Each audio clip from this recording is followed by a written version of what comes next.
OnePlus 8T. This has the 120 hertz, so it is wicked smooth. 15 minutes will get you charged up for a whole day. And this has a quad camera too. We got a 48, a 16, a 5, and a 2 megapixel.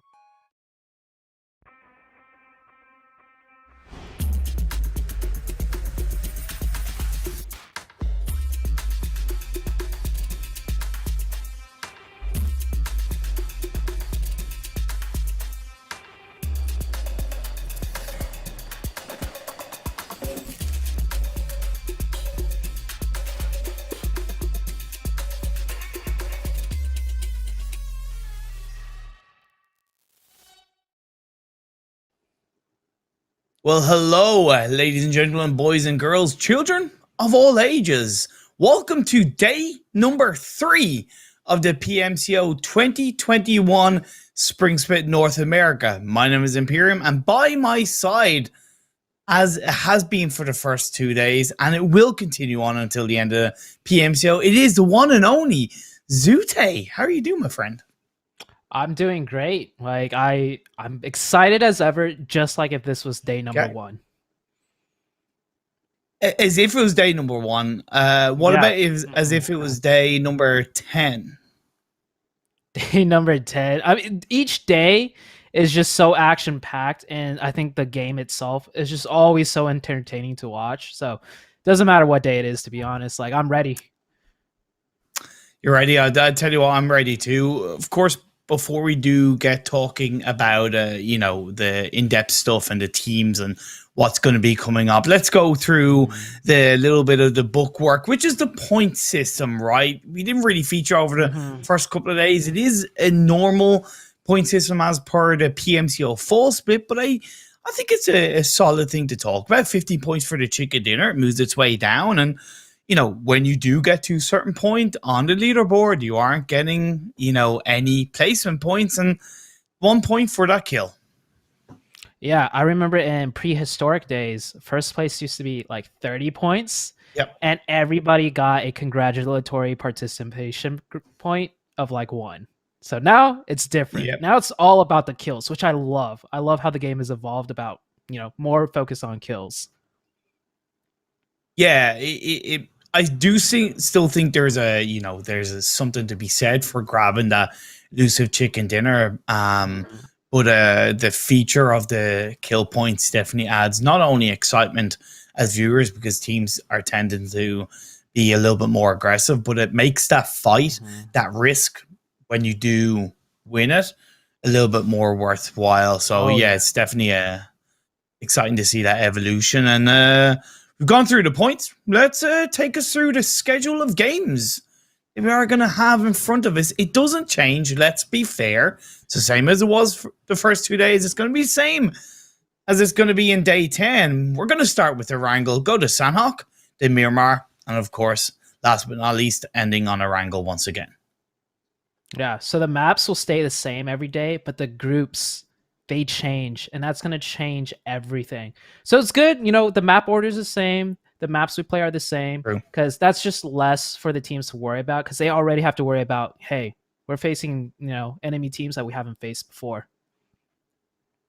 Yeah, 110% when you do eliminate, and it's helped with the of Vikendi. It takes away kind of less work required for looking at drop spots, etc., and you're able to focus a little bit more on the teams that you're specifically going up against. And when we talk about the teams that specifically going up against, it is going to be Group A and Group C.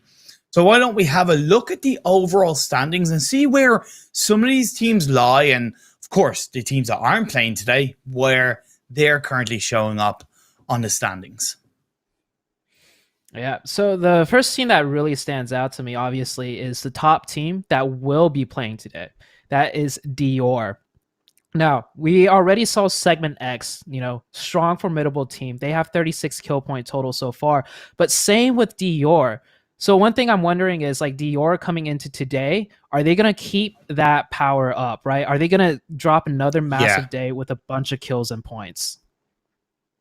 But do you also think that they're on currently 0 chicken dinners? Do you also think that they maybe need to grab a chicken dinner as well? I mean, chicken dinners are nice, but if you ask me, chicken dinners are more of a circumstance thing, right? You kind of need the circles to line up for you, but you know what's in your control always? How good your teamwork is and how good your gun skill is. You can't control the circle, but you could definitely control a fight between a 4v4.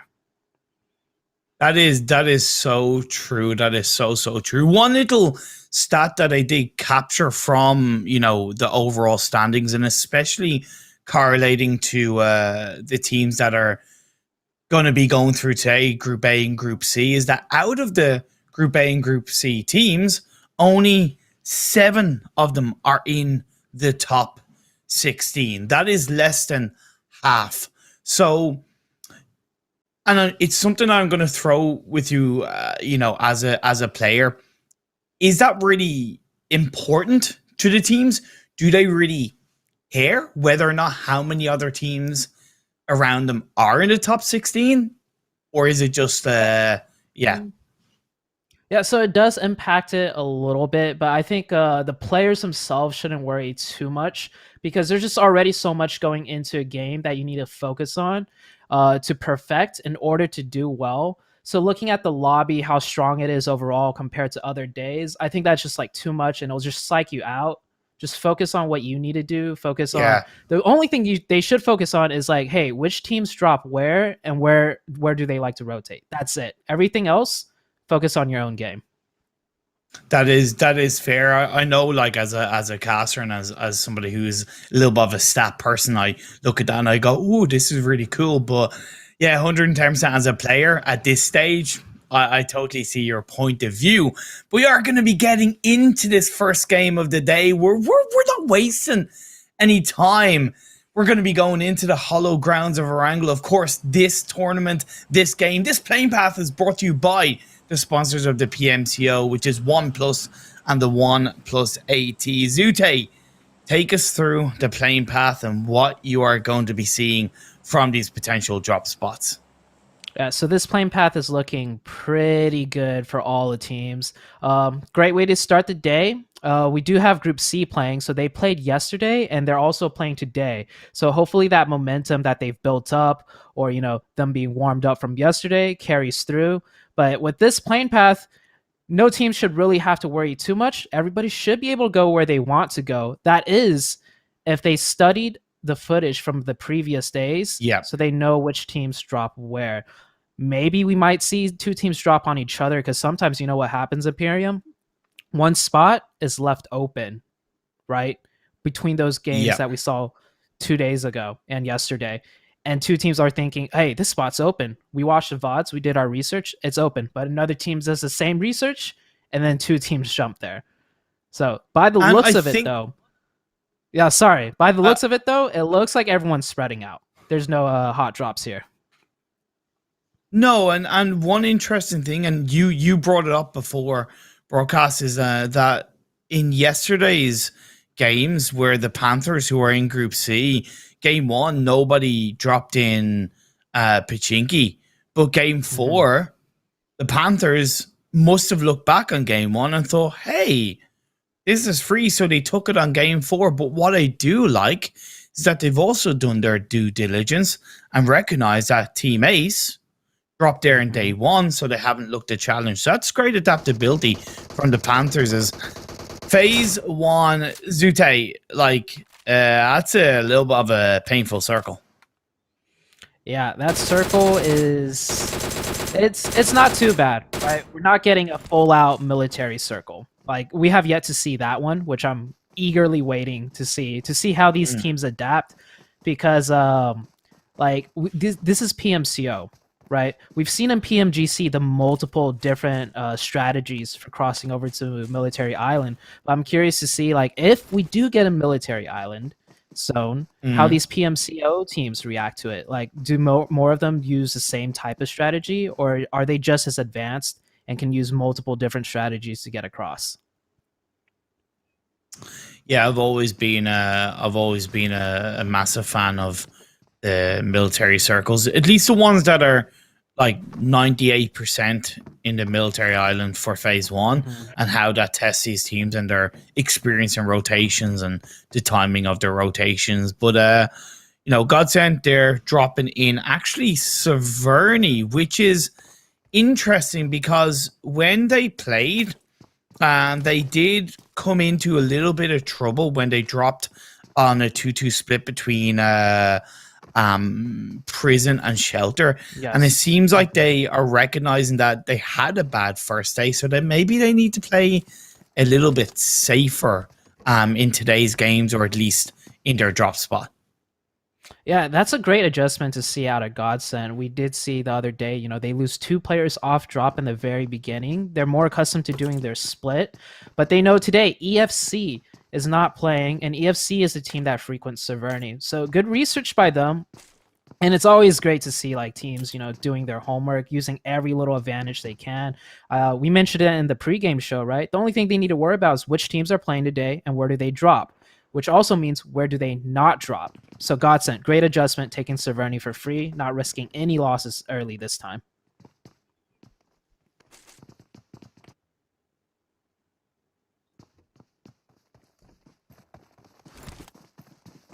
And we see Hometown here actually sneaking up on another team. I don't know if they're just, yeah, okay, they're just doing a quick scout. They're going to just rotate out. They're going to go back to the Gaka spot, which is a much stronger position, I'd say. Maybe they were looking to do a 2-2 split across the way, but they see it's occupied. So they're just going to go back and condense up here. And they might actually be scouting further down south, which is more central in the circle.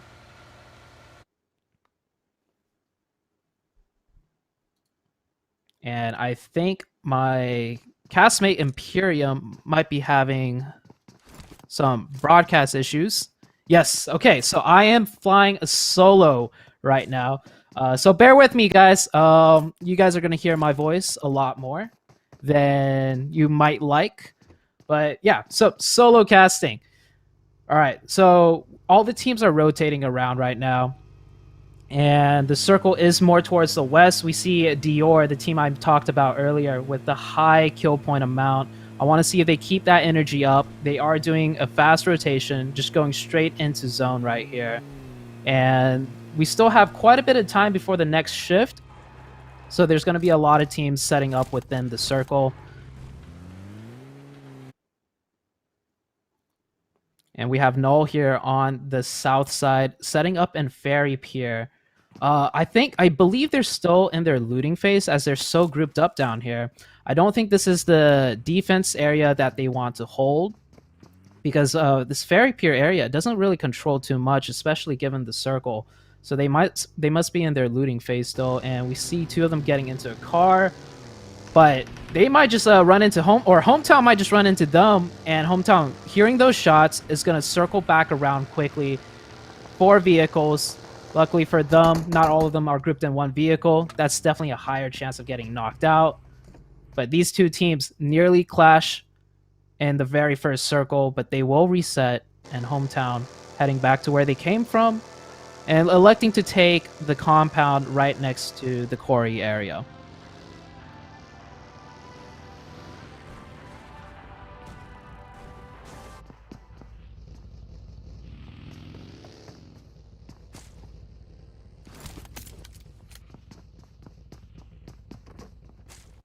Hometown, some of these players are still missing helmets. So I think a lot of these teams, at least for PMCO, are really prioritizing a fast rotation. We saw one player of Hometown still missing a helmet, and they've already rotated out to set up a defense in the first circle. If you ask me, the first circle positioning is really not too important, right? It is only important if you're already central or pretty central because of your looting phase, where you decide to loot, that you need to set up defense, because a lot of teams will start rotating in. But if you don't have, close to the central circle while you're looting, I would strongly suggest, teams take their time to loot, at least get a helmet. We saw that one Hometown player missing a helmet still, but they've already rotated in. And once you rotate in, chances are there's not going to be much loot, right? You're pretty much set to fight and you're set to hold your spot down, unless if they pick up some kills. That player's probably not going to find a level 2 helmet anytime soon, and they're just put in a position where they're fighting under geared. We have Godplay here down towards the central area on the south, just slowly working their way in, unlike some of the other teams that we saw more closer on a central position. And Dior watching over the top on the hillside. I do hear shots coming out, and strangely enough, it looks like Dior is shooting at each other, but they might be shooting at a vehicle parked on top of the hilltop. Yes, they are indeed shooting at a vehicle parked on the hilltop. Always important to take out those wheels. And it's really fine to use some of your ammo to take out wheels, because more than likely they have enough to fight a team. And then once you kill a team out, you can take their loot, and you can be sure that, whoever you kill will have ammo just as well. Yeah, here with only level 1 gear and 1 first aid kit. And I guess, PMCO, a lot of these teams are just prioritizing circle rotations. They're not really, taking too long to loot, to get level 2'd out. And the circle does shift and it does centralize up. So we won't be seeing some crazy southeast shift towards a military base island, which I am kind of disappointed in, right? I was talking about it earlier. Would love to see a military base ending and just to see the chaos that will erupt because of such a circle.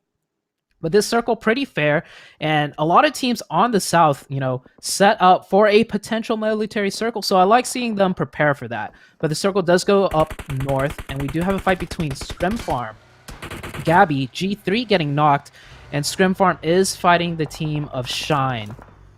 I think luckily for Scrim Farm though, the circle just rotated, and I know from experience, when a fight breaks out, but the circle just shifted, teams are usually focused more on the rotation, the next circle positioning, and they won't take the time, or should I say waste the time, to do an engagement. But if that fight broke out like 2 minutes before the circle is about to shift, we would have seen, Shine or any other team take those 2 minutes time to maybe press the enemy team that they got a knock on and maybe pick up some kill points. But the circle does shift. That does give Scrim Farm some breathing room to pick up Gabby and get that reset going. And now we're following Shine's rotation, kind of in the middle of the open out in the fields, scouting out that building. And I love seeing the patience, but Lan, you see Lan getting knocked right there, and he's dead. Lan getting taken out, I believe, by vehicle explosion, and unfortunately for them, one of their cars got caught on a hay bale, so they lose a player, and then they potentially lose a car too. I do think they'll manage to get that car unstuck, but that is very unlucky for them, just mid-rotation getting stuck and losing a player at the same time.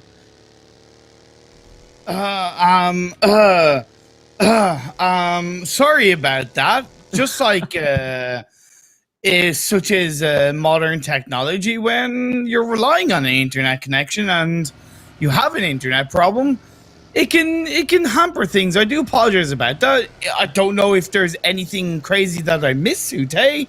So yeah, feel free to what happened? What happened? Yeah, I'll catch you back up to speed, and it's okay, completely understandable. I'm here in Texas with a snowstorm, so you don't even have to tell me about technology problems, right? I'm going through the thick of it right now.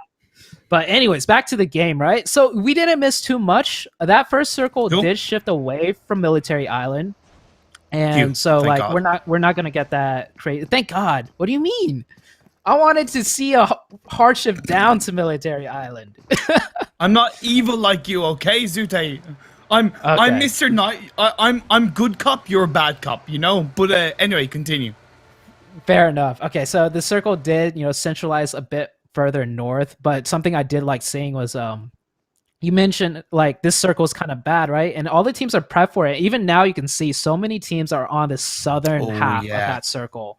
And that's because they were worried about that military base island shift. True. So they were all setting up, to maybe need to like migrate over there. But that is not the case. And you're just back in time for another crate. Look at that shift, Imperium. Ooh. I actually think that's a great shift. That's a great shift. It is. And like 70% of the circles are already occupied. That's quite rare to see. But given the fact that so much water in play on the previous circle and only so much land, like this shift is good for everyone to be able to like hunker down and chill out for one more zone before like things get really chaotic. Oh man, remember that area where I think it was We Support Farmers just absolutely nailed so many teams to the ground on the warehouse buildings by the coastline. Fantastic. But either way, straight out of Nepal, kicking things off to eliminate a couple of players of Warning 6. Do you see Dior rotating into the eastern side of this phase 3? I wouldn't say they're going in blind, but I do think they are lacking a little bit of information. Luckily for them, this is more of the northern half, so there is a little bit of space you can clearly see where they're not, like they're in the fields and nobody's shooting at them, so they're probably wondering in some way, where is everybody? Yeah, that northern half definitely has the only breathing room left in the circle. And we see them setting up at those shacks. I have seen some top tier teams in a circle like this just elect to take the shacks because they just have an Yeah. idea of where the circle, if it does go anywhere near the empty hayfields, we have the only cover there is, which are those shacks. And we have a warning 6 here, trapped down in the south on Ferry Pier next to Null, and it looks like they're just trying to hunker themselves down and wait for Null to maybe leave before they could rotate. Yeah, must have been on that rotation where Warning 6 got 2 of their players caught out. For Null and actually the remaining players of Warning 6, let's be fair, that coastline by Ferry Pier, it's not ideal, but it definitely is a little bit more playable than it used to be because you have the the broken down tanks and there's a few more dips by the coastline. So as much as it's not ideal, if it has to be used on a phase 4 rotation, it has to be used. Yeah, definitely not the most ideal. I think Null really set up there to have access to boats in case it did go to that military base island. But it's also not the worst spot to fight out of if the circle does shift away from them. The Terror getting knocked down by Shine Esports. Good stuff from Shine Esports. They lost a player early on, it seems, but they do still have 3 players up. They are in the bottom 16, so this game 1 is definitely going to be important for them to grab themselves back up the tables. They're 21st with actually 21 points as it happens, so lots to play for. The next circle is shifts down the southeast. Great for straight out of Nepal, and actually Team Ace on the eastern hillside above Ferry Pier. Yeah, this circle is one of the crazier circle endings because the top northern half of the circle is just all empty fields, right? But there's various haystacks and maybe a shack or two. So what we'll see happening is a lot of players, so to say, stragglers, just trying to survive on the northern hemisphere. And then on the southern hemisphere, you're going to see the hillsides leading up to the new bunker area with the new Erangel update. And so many teams are just going to try and fight their way up there. And you mentioned it straight on out of Paul. They're dead center of it, and they can hold that position down and just pick up so many kills. They've really got to hover that balance between control and separation, right? Because if they're too far separated, they're going to get picked off one by one. But if they're too close, they're going to allow, too many teams to go either side of them. So, that's a fine balance that is not always easy to control, of course, as teammates who are on the eastern side, pushing back level X, who are at least still up as a full squad. And I love this push by level X. I think they realize, like, hey, this engagement, if we win this fight, we control a strong position. And this looks like a practiced engagement that they've done before. Using the ridge lines, pushing up, they had one covering. Unfortunately, though, they're not accounting for the third party that's coming down in from the south side. At least they did throw out a couple of smokes, so it gave it a little bit more space as Ultron is wrapped around, as well as Logan on towards the underside. Grave from Ace Gaming has a higher elevated position, chucks out a grenade, and it does connect onto Logan. Not quite as much damage as I'm sure he would ideally like. Hell, they definitely want to knock down from that, but it's not the case for now. Not a grenade being cooked up by Logan, and I can see this fight for going on, actually, to be fair, for quite a while. Yeah, so they're attempting the fight. They're seeing if Ace has any weaknesses, and they tested it, right? Now that they haven't really found a clear opening, maybe they could back off and rotate the other way around that we saw, the Syndicate do. But no, Ultron's just going to go straight in, and they're going to try and force this one in by brute force alone. Brave blowing up that vehicle to make sure it doesn't come back into his face. As Logan is going to go down, Shanu is chucking up a grenade. However, it's a double knockdown from the members of Level X. Shanu is going to look for the revive while being low in health herself. So it is pretty up to Ultron and Beast. But Ultron is going to be left on his own with less than half health on his side. Drop shots come on through. Going to go for it in through the smokes. Nicely played from the side of Team Ace. Momi, he needs to get revived up. It is just Grave and Midnight waiting for the final player of Level X to reveal themselves, and that's going to be another knockdown. Yes, the revive came through onto Logan, but he's running out of time. He's able to pull off a first aid. He's going to be in amongst his smokes. Now he's going to go in. He's going to go for those pre-fire shots, and Ace They have their number 3 players up while the blue zone is hitting the edge and phase 5 is going to show up. And Logan, you're out of here. Nearly never made it. Yes, that is it. I was like, come on, teammates, you can do it. And they did it. That was a wonderful attempt by Level X. I really commend their effort, because imagine if they won that fight. Look at where that circle is, right? They have a clear positioning into the next zone. And I gotta say, man, like, this is for Level X to hear specifically. Going for that revive really cost them the fight. 2 of the ace players with 1 HP. If that player didn't go for the revive and just helped out the teammate, easy double kill there, and they get a full reset afterwards. But we do have the next shift. It does go shift up north and straight out of Nepal. They're really liking this one. And I'm just ready to see how many teams are just going to try and survive in that, hayfield up in the north side. But what straight out of Nepal actually need to do is Null are pushing on towards the members of Pulverizers. It's going to be Pulverizer pushing in. A man is on the back line. That's going to be those pre-fire shots. But he's going to go down. And the Kazin is surviving. But in the end, Nimbu gets a final kill. We'll go for the revives onto Shamster and Oscar, and they'll keep themselves up as a full squad. But the blue zone's closing in, so it might not be worth going for the revives. Nimbu is going to pick up his teammate and go, hey, we're getting the hell out of there, while the Panthers are going right past the side of Hometown along with the side of Shine in the back line. So a lot of teams down on the southwest. Oh yeah, it's just massacre right here. Like, this image alone, we have 3 players knocked from different teams, being shot at from who knows where. I think it might be Scrim Farm up in the north in the hayfield. So using those little hay bales and just farming all the kills exposed on the south side, right? And like, that's so impressive to see. And you bet your butt they have smokes down everywhere right now to use for cover.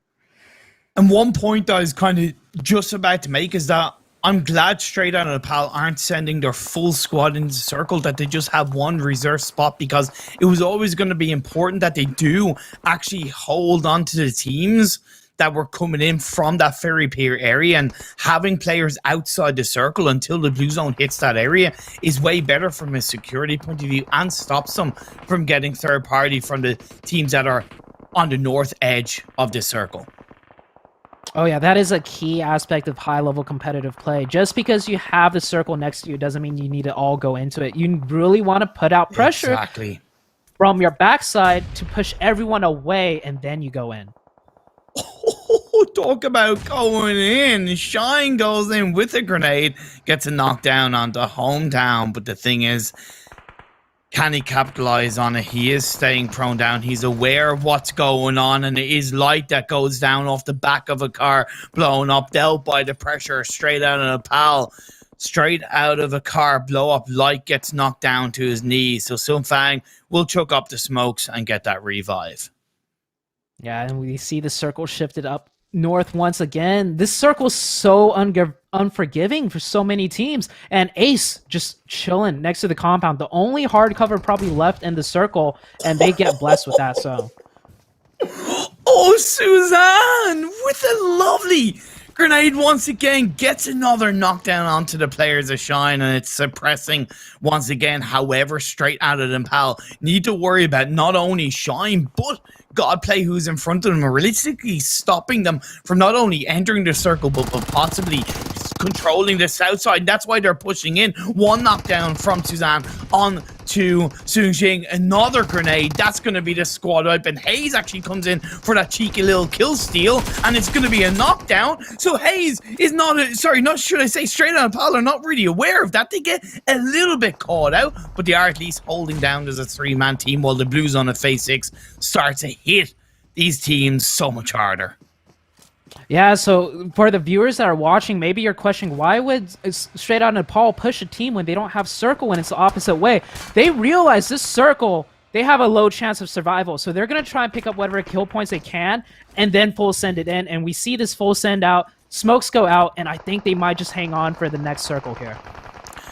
Dior comes in and just wrecks a couple of players of Scrum Farm, but Jagger and G3 still up. I think G3 is crawling on his knees, so he's most likely not going to survive. Dior have 2 players knocked down, but they're hunkering in. They are staying within it. Once they can get those revives, keep themselves up as a full squad, the West will be best for Dior. All the while, Ace hold on to the East like Ace Ventura Pet Detective holds on to all of his pets, and it's just greatly controlled. However, the next phase, if it shifts away, it's still not going to be easy for Ace. Yeah, but Ace does have the least congested side of the circle. You could literally see them taking pot shots at any team that they could get a line of sight on. These smokes are the only things keeping these teams alive right now. And once that circle shifts, I imagine Ace is going to group up together and just spearhead their way in whichever side of the circle they need to work into. And what I love about Straight Outta Nepal is that they didn't send all 3 members in that vehicle to the hay bale. They kept Suzanne in the backline to make sure that they didn't get third party. And also, if the 2 players got taken out from the vehicle, that there's a player to, in some way, maybe he'll battle his way through to a higher position. Yeah, I don't know if that was planned out of Straight Out of Nepal, but it is working out for them as that player does have the off-angle support, and the circle does shift away from Ace, and with this shift, Ace is going to have to run straight into Straight Out of Nepal and maybe take shots from Dior at the same time. It's not going to be easy. Straight Out of Nepal, though, as much as they have the circle, let's be fair, you got a team either side of you that are not afraid to shoot those shots, so they could be very heavily pinched by Nesquik here. Dior and the whole of Ace, and that's it. Grave finds another knockdown. You hear onto Anish. That's going to be Anish confirmed. And Straight Out of Nepal are down to 1. Actually, no, they get wiped out just like that. 3 teams left standing. We're left with Dior, Ogilvy, and Team Ace. Dior, and Ace. And let's not forget about the last member of Ogilvy. We do have the 2 top teams coming into the lobby today. Dior and Ace. We were talking about it, and is it coincidence that they're one of the 2 last teams alive? And Ogilvy, I mean, he's got to really put on his snake boot skins to get a second place for this one, because he's only the last one alive now. Your up as a full squad is just so good coming into the end. They really balanced between holding on to the edge of the circle and controlling it as Midnight is going to realize, whoa, there's a lot coming in my direction. I do worry that car push was a little bit risky because it automatically gave attention to where he was. The knockdown comes on through. Another grenade. Grave recognizes that and he's going to move out of the way, but that confirmation is going to be fired up. Another grenade. Grave goes down and Nomi is left on his own. And Dior, oh my lord, Dior, they don't stop stopping. Oh man, that was a beautiful volley of utility. We saw 3 just fly over the top, finishing off Ace Grave, and they're going to get the finish onto Ace, leaving the Snake Ogilvy in a 1v4 situation. Hey, credit to Ogilvy. He hunkered down and played for that place and didn't make a noise. But the thing is, I don't think they're fully aware of where he is. They see a dilapidated vehicle burnt out. Going to go for those shots. Pre-fire. Jet gets 1. He's going to confirm the kill. Take away the point. However, he's limited on health, so he's not going to have time to pull off a first aid. And that's going to be the kill. It doesn't matter to Dior. At the end of the day, they claim chicken dinner on a wrangle. Chicken dinner, and in classic Dior fashion, many kills. So it looks like they're keeping up that momentum from day one. They're really showing who they are as a team. We're a team that really has a gun skill, and we're going to put it to use. They pick up a total of 11 kills. What a great start for Dior in the first game of today. So good. So good. But also, Team Ace, that control on the eastern side was fantastic. And yeah, you complimented Level X's engagement 110%, but still Ace kept in it. And yeah, were they gifted the last kind of 2 or 3 circles? Yeah, but when the circle did shift away, they didn't hold back on pushing in onto Straight Out of Nepal. They knew they had to take some form of control, even if it meant they end up getting taken out by Dior. At least they grabbed an extra 2 or 3 kills and a placement position from that. So well played from Team Ace. Yeah, definitely well played from Team Ace. But since we're talking about Team Ace, my heart goes out for Level X. If they watch back this game, they realize if we won that fight, we get top 3 with maybe just the same amount of kills as Ace did, if not more. Right? So it's just, there are so many crucial battles that aren't usually caught on stream, but that was one of those crucial battles. The difference between 13th place, where level X went out from, and a third place finish. So I So hate true. to see it, but it's a learning experience definitely for level X. 100% it's a learning experience, but straight out of Nepal. They came into today's games 29th at the pretty much the bottom of the standings, and they've come into game one getting 14 points, 6 kills, a fantastic level of control, and intentional or not, a great two-man push into the center of the circle and keeping that player back. You know, that was fantastic. Yeah, seeing that, it just makes me believe in them even more, right? I feel like day one, it was just mostly nerves. They did, I think, 3 crucial fundamentals correctly, and you touched on it too. When that circle shifted and they got the close circle, they did not all just go into it. They just sent one member to hold it down. The rest of the 3 stayed out of zone to pressure all the teams on the sides, so no one just drives right into them. That's a great number one. Number two, we saw when that zone shifted off them, they got a knock onto Shine, and instead of leaving that Shine member alone to get revived, they did a quick push, picked up 2 kills, and then they still rotated into zone and still managed to survive. That is just absolutely amazing to see. I think this straight out Nepal team has more than we expect them to. I think this straight out of Nepal team has more than what they showed us on day number 1, and we can definitely expect more out of them. Good. I totally agree with you there. I have a lot of respect for what they pulled out in that game one, but it's not over. Of course, it's not over at all. We do still have 3 games to go. The teams that did bad in this game one, like Level X, like Warning 6, like Godsend, they have 3 more chances, but they've got to make them count, because at the end of the day, when they finish these 4 games or the 3 remaining games, they're going to be 2/3 of the way through the PMCO qualifier. So on that note, let's take it to a break, and we will be back as soon as possible for Game 2 in Sandhawk.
OnePlus 8T. This has the 120 hertz, so it is wicked smooth. 15 minutes will get you charged up for a whole day. And this has a quad camera too. Got a 48, a 16, a 5, and a 2 megapixel.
OnePlus 8 teeth. This has the 120 hertz, so it is wicked smooth. 15 minutes will get you charged up for a whole day. And this has a quad camera too. We got a 48, a 16, a 5, and a 2 megapixel.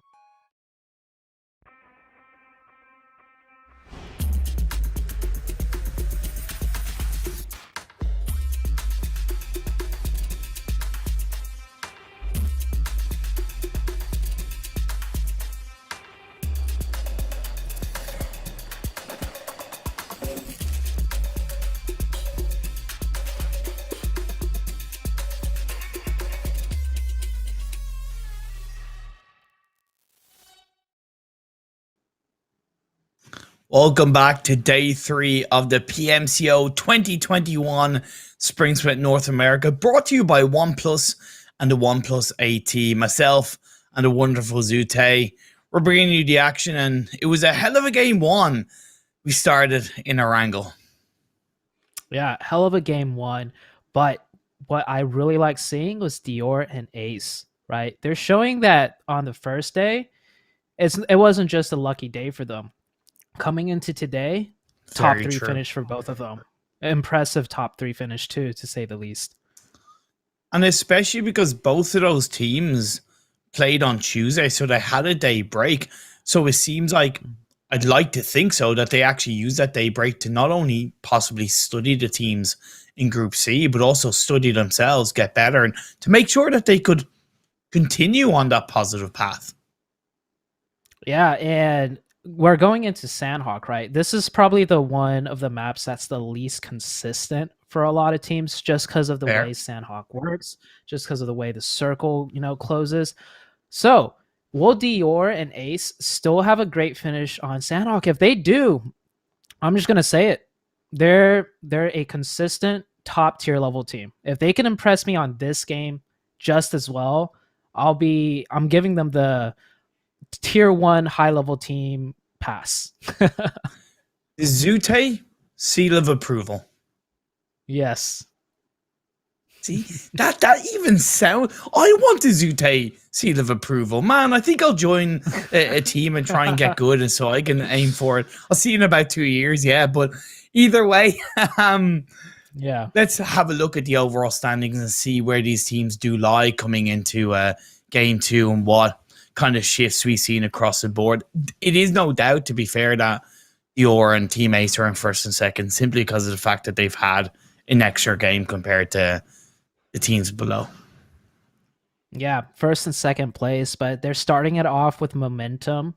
So the rest of the day, I expect them to do nowhere lower than like a top 7 finish. Right. So yeah. I think they're going to rack up the point lead and really create a gap. And the interesting thing to note here, where we're talking a lot about Dior and Team Ace, but all the other teams competing today, they're kind of like really hovering around the area of like, we need to do well if we want to make it, if we want to qualify for the next stage. Yeah. So true. One of those teams that seem to have joined the ranks after this first game is Ogilvy, right? They played in day 1 on Tuesday, and they got 6 points, 9 points, 4 and 4, and not a very good start. But game 1 today, they've had 15 points, and it has jumped them up to 11 overall in the standing. So, it's another team joining in on the mix. Yeah, Ogilvy, I think they're doing enough right now, consistency-wise. They just need to keep that up, and they should be able to make it through. Sure, it's not a spectacular fashion like other teams, but this is the group stage, and I really want to applaud the teams that are just focusing on what they know they can do to try and qualify, and then worry about improving other areas later on. Yeah. And, you mentioned one word that I've always been a massive advocate of: consistency. But I want to know, from a player mindset, from a player point of view, how important it is for the mentality of a player to have that positive run of games through a tournament. What does it actually do? Do you care, or does it make a difference? Yeah, staying positive definitely does make a difference. The biggest thing about staying positive is that you're always trying to improve, and yeah, you're not giving up. Because once you give up, when you start making mistakes, you just don't really care anymore to improve upon it. And consistency wise, sure, this word gets thrown around a lot. My key advice for being Yeah. consistent is focus on what your team knows how to do, focus on what needs to be improved upon, like the smaller things, and just that. Don't try and change your strategy too much to copy like another top tier team mid tournament. You're not going to be able to do what those teams do. So just do what you can do and make it Yeah. a little bit better. So true. Well, talking about doing what you can do, genuinely, I think this Sandhawk map is one of those maps where all you can ever try and do is do what you can do, because it is a beast to try and control. And this playing path is marking its way through. It is going from Tambang all the way over to the Kauai. Yeah, so this plane path, oh, I mean, it's Sandhawk. We don't really need to talk about plane paths ever on Sandhawk. The only thing we Fair. do need to talk about, two different groups playing against each other today, right? They have not played against each other before. So, I'm going to bring it up once again. Boot camp. Is anyone going to have a contestant happen in boot camp or Paradise Resort even? I really think it's important to highlight those two trains, and to be fair, you highlight it more than myself and other casters, not even in a whole entertaining way, but I think you even look at it in terms of control, confidence kind of point of view, and I really think that's important to look at across the board. Dior have gone to boot camp, and it seems like Warning 6 are going to the warehouses around it. Godsend are going to go to Tapmock and Level X. They're in Paradise on their own. Yeah, but we do see a split drop contestation between Hometown and Shine right now. It looks like no one's dropped on top of each other, so to say, but they are definitely dropping on compounds that they each want to loot. Because if they don't fight each other here, they're going to be going through the rest of the game with barely any loot. And we see Landland here, right? Nothing. Didn't even have anything to loot for himself, and he's running to a compound here, but two of his teammates had already looted this, and so he's just literally forced to run across the map right now and pick up whatever scraps he can. It's I'm not gonna say it's sad to see, but it's a bit of a telling sign of an inexperienced team that, for the time being, could be playing out of their depth. I don't know if that's harsh, but that's what I correlate when we're talking about, and we're seeing that in the PMCO. Yeah, so what I would do if I was doing a split drop strategy, right? You always prepare for another team doing a similar split. And so you pick in a split, right? There's probably like 4 different drops for each player. Out of those 4 drops, you pick 2 drops that have the most loot, and you prepare your team like, hey, if another team's coming to do our split, these 2 drops in particular is where we're going to drop and fight for. So we're going to do a 2-2 or even like a 4 all in one spot. Take that team out of that spot, pick up the loot, and then wrap the rest of the area and kill the rest of the team. That should be what's prepared beforehand. But now we see, Shine, we see Light here caught out on his own, and he's trying to catch up to his team. He's separated from his team right now, and Hometown is in between him. He has no vest at all.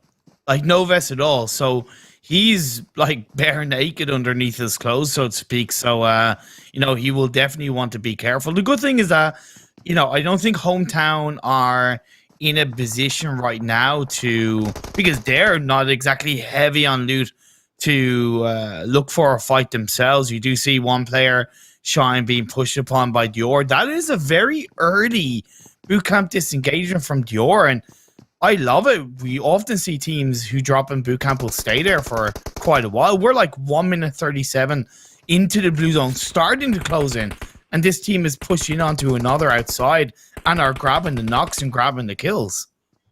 Yeah, Dior actually just got a knock on Hometown too. This Dior team, Dior, like Okay, even if they don't have a good finish now, they've already gotten my seal approval. Oh, what a beautiful knock.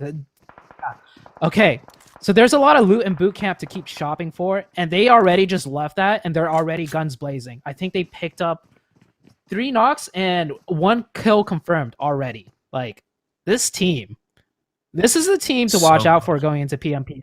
Even though they're not there yet, I'm saying it. They're gonna be in PMPL. Whoa. Okay. Whoa. Okay.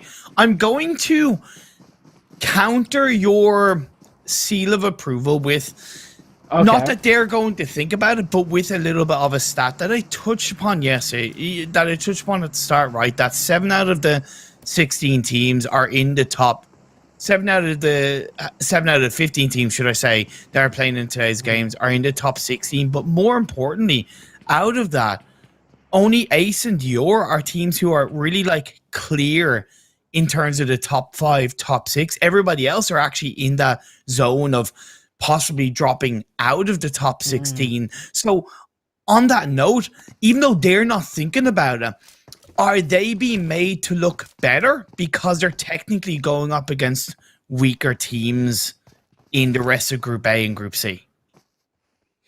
You do bring up a very good point, and potentially that is how the match is just being played out. So the two teams that they got knocks on in the kill confirmed, right, was Shine and Hometown.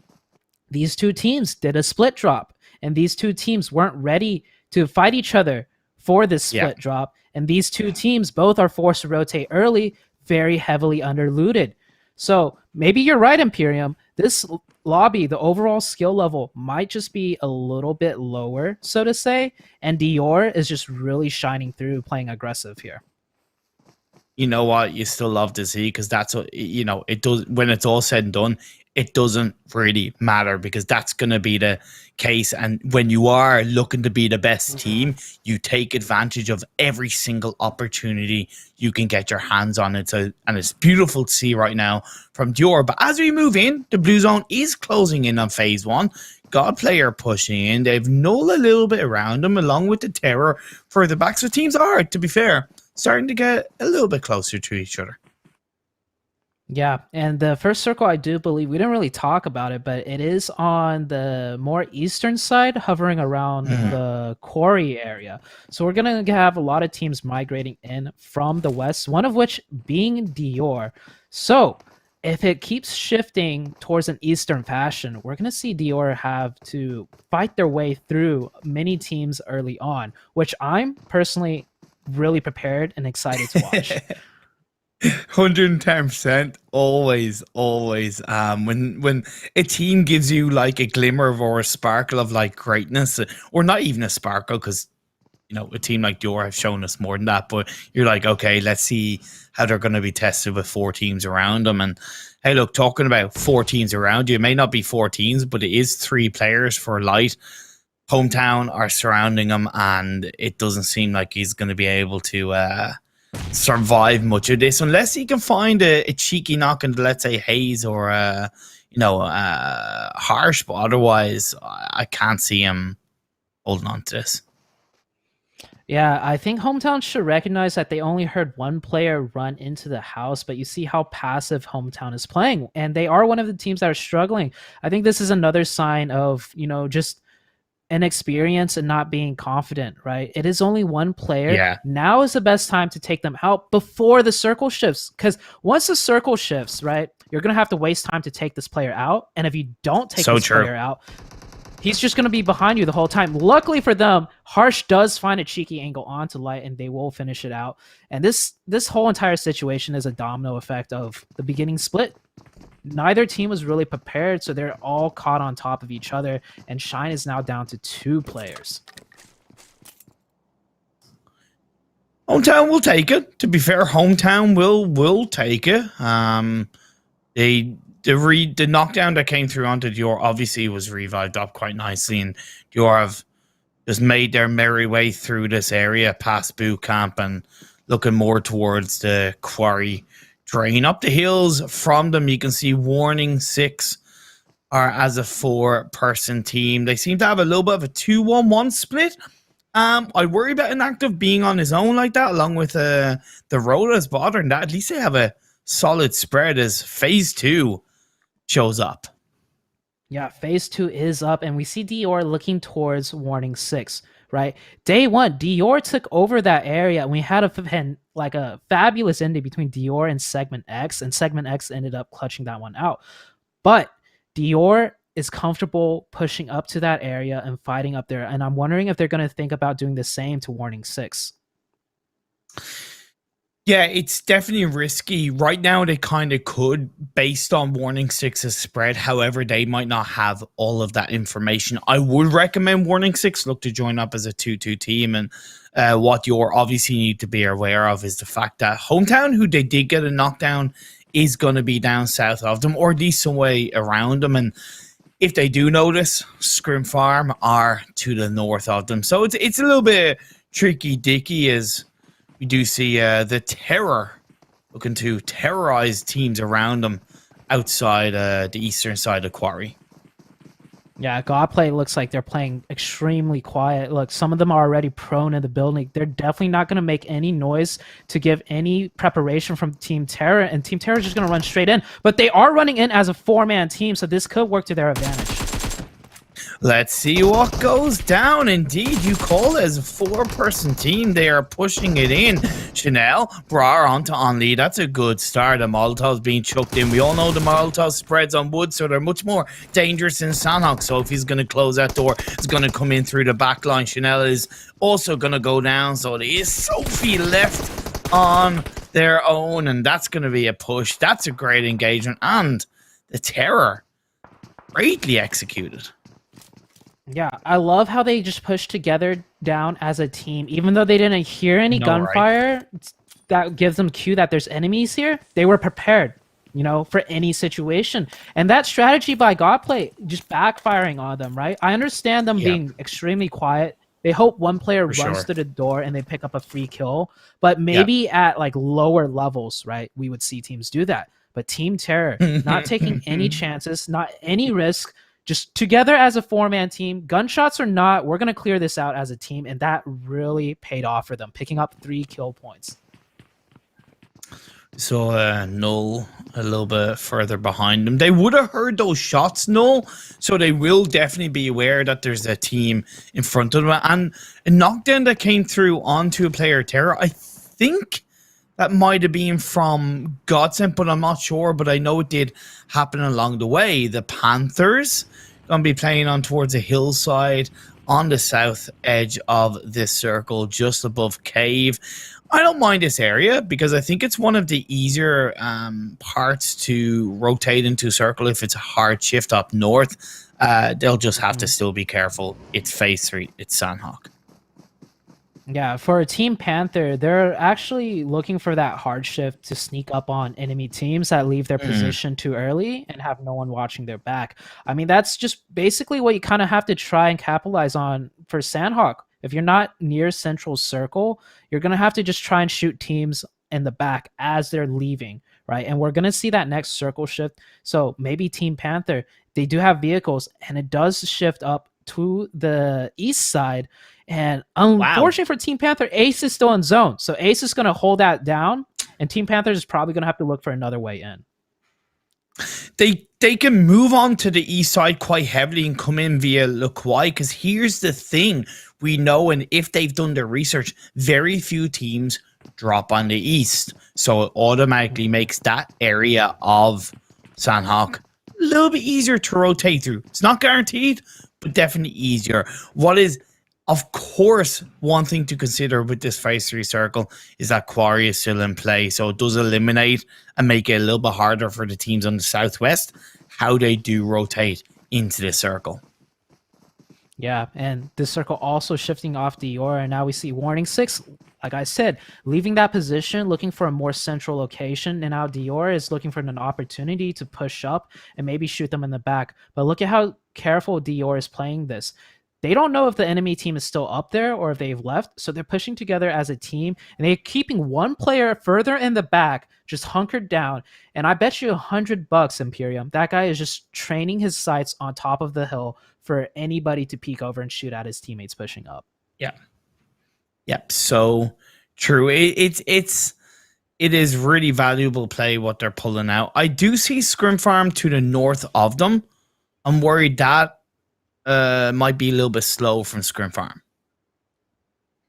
Yeah, right now we're actually watching the last player of Shine. So that inexperience off the split drop is really, really punishing them. They're down to one player, and I don't believe I saw any first aid kits on him. So he can't even employ a first aid strategy on Sandhawk, which is quite crucial when you're the last one alive.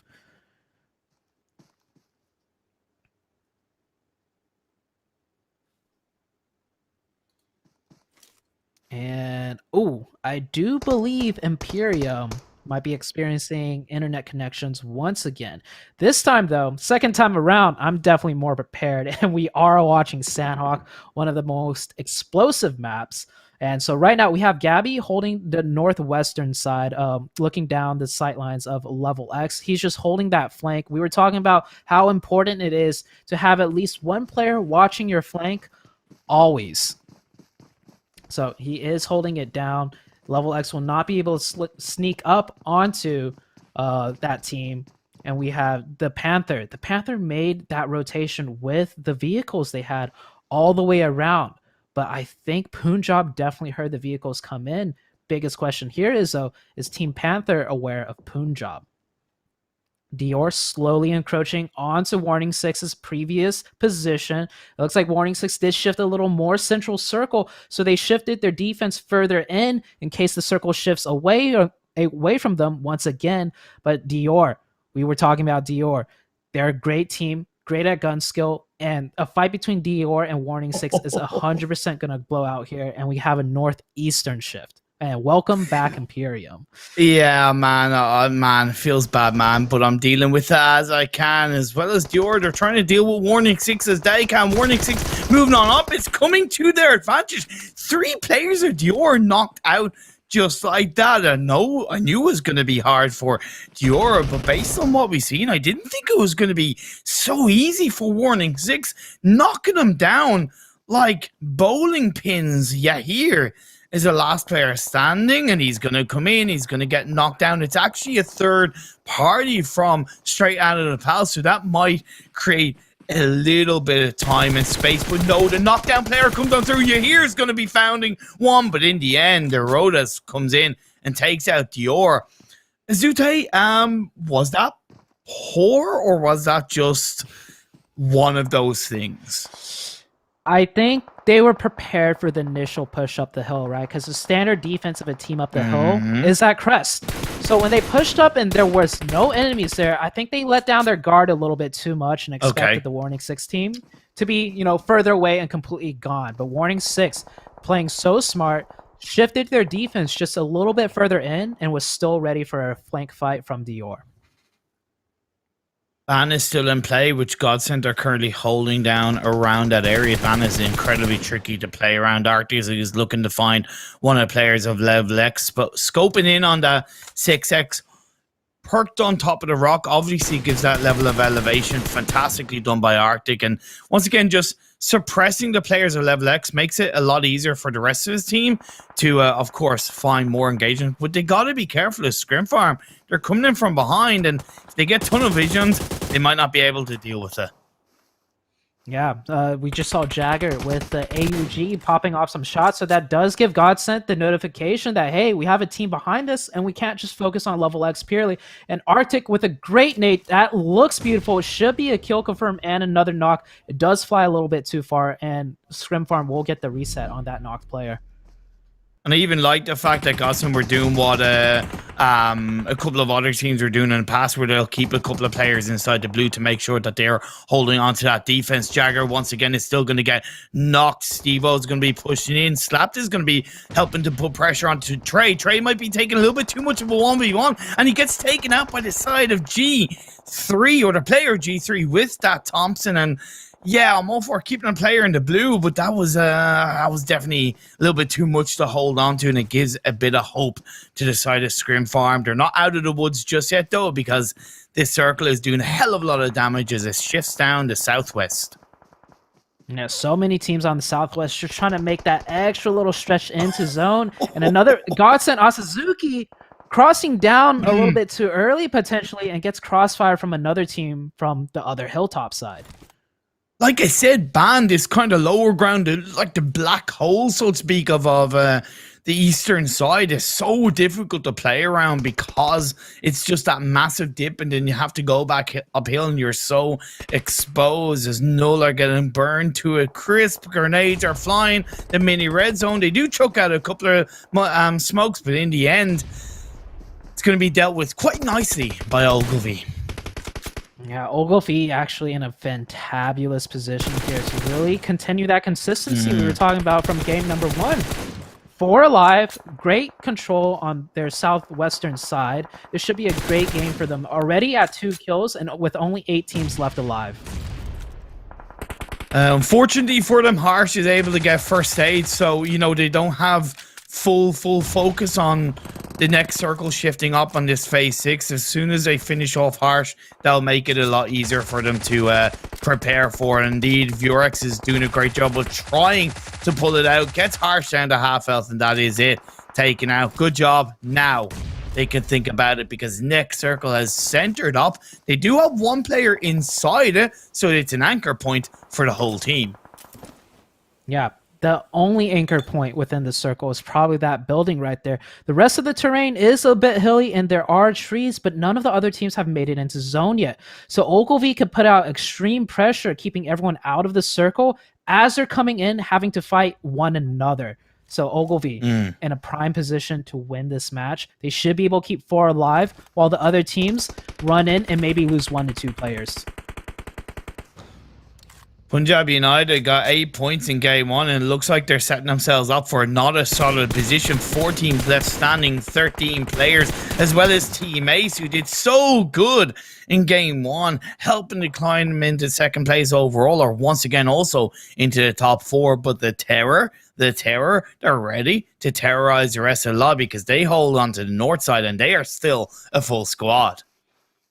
Yeah, we see Ogilvy losing 1 player to Team Ace there. They did get a trade knock back, except I don't think they're going to get that kill confirmed, whereas they did lose. Oh, Team Terror doing Ogilvy a favor and picking up that kill. I don't know if it's so much a favor because they stole the kill point away, but hey, Ace took down one of you guys. We got you. We'll take down one of Ace.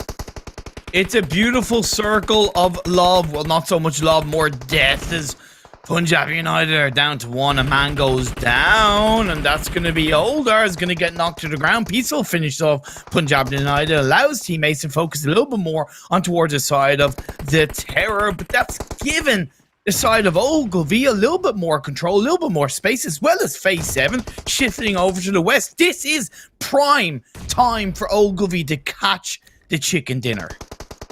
Oh yeah, Ogilvy definitely screaming and joy right now after seeing that circle shift. Unfortunately, they did lose that player, and Team Terror is a 4-man team. So Team Terror definitely a big threat to Ogilvy.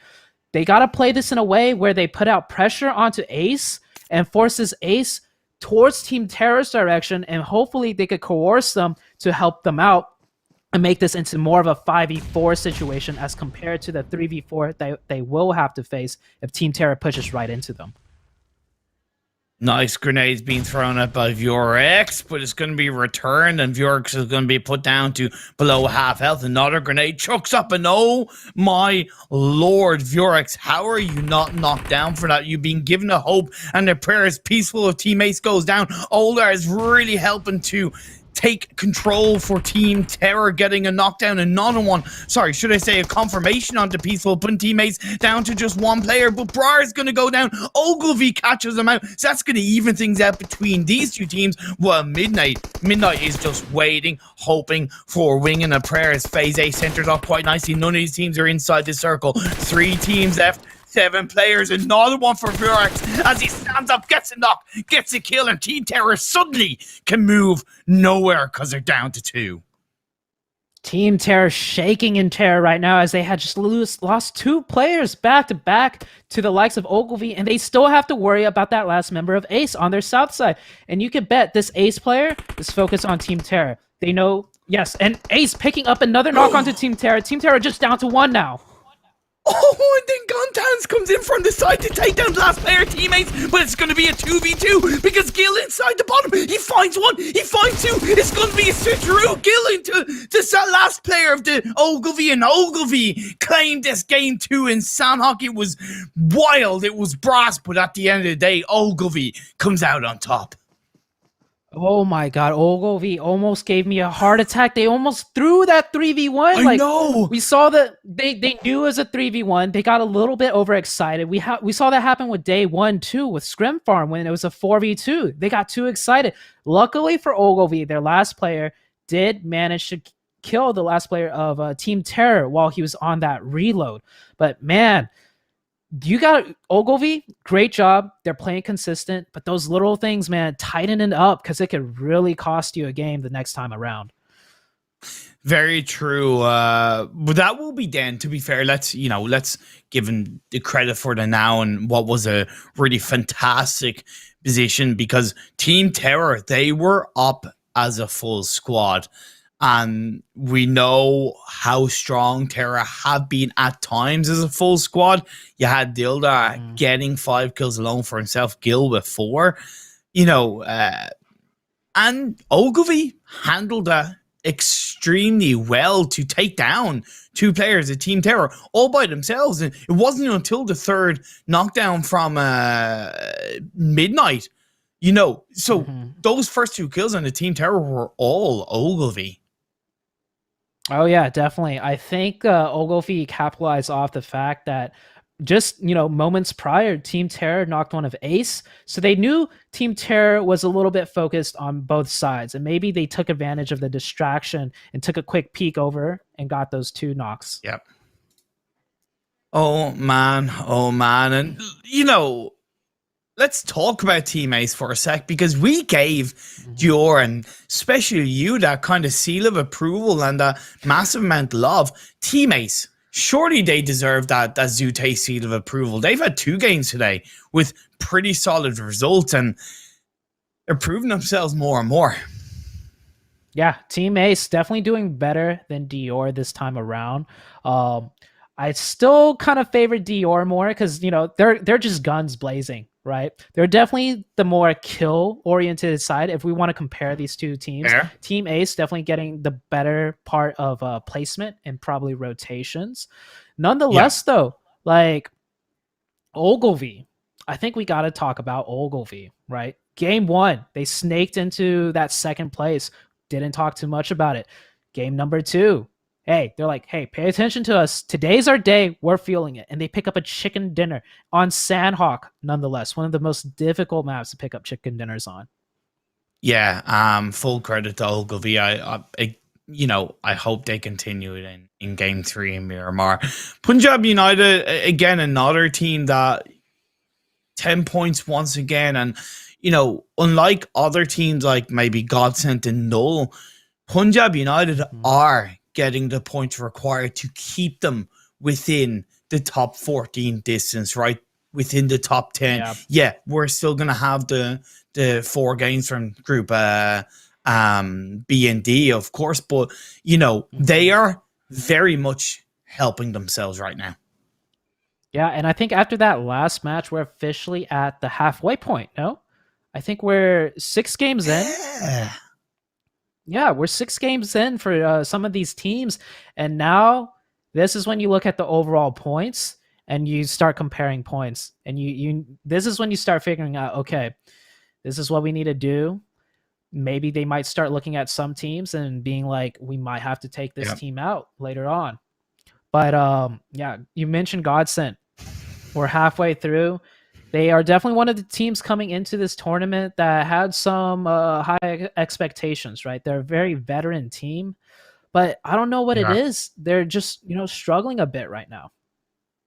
I think it's a lack of confidence in my eyes from them. They've always been generally a bit of a passive team, plays for placement, and that works in scrims a lot, and that works maybe in more local tournaments. But in the PMCO, you've got to have that strength, the aggression, the sustainability. And, if they get a massive game, I have no doubt that it will very much turn their fortunes around, not only in position but confidence. However, until they get that, it's kind of a sinking ship, and it worries me. Yeah. So speaking about sinking ship, right? Let's go ahead and get off this ship and take a break. So we'll be right back for more action, and we're going into Miramar next, right? Yeah, Miramar. Always gotta love watching that one.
OnePlus 8T. This has the 120 hertz, so it is wicked smooth. 15 minutes will get you charged up for a whole day. And this has a quad camera too. We got a 48, a 16, a 5, and a 2 megapixel.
OnePlus 8T. This has the 120 hertz, so it is wicked smooth. 15 minutes will get you charged up for a whole day. And this has a quad camera too. We got a 48, a 16, a 5, and a 2 megapixel.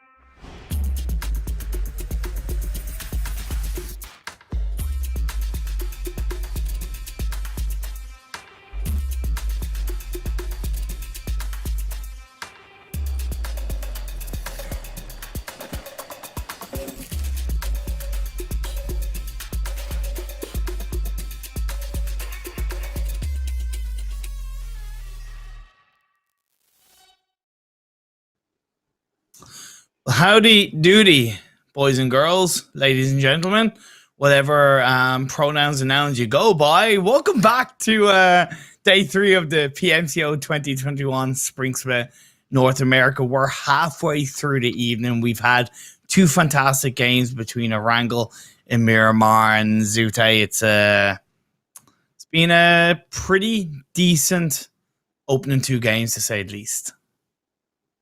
Yeah, definitely. The action maybe not as intense, I would say, as the previous day, but we're seeing some of these other teams, like just now Ogilvy, right?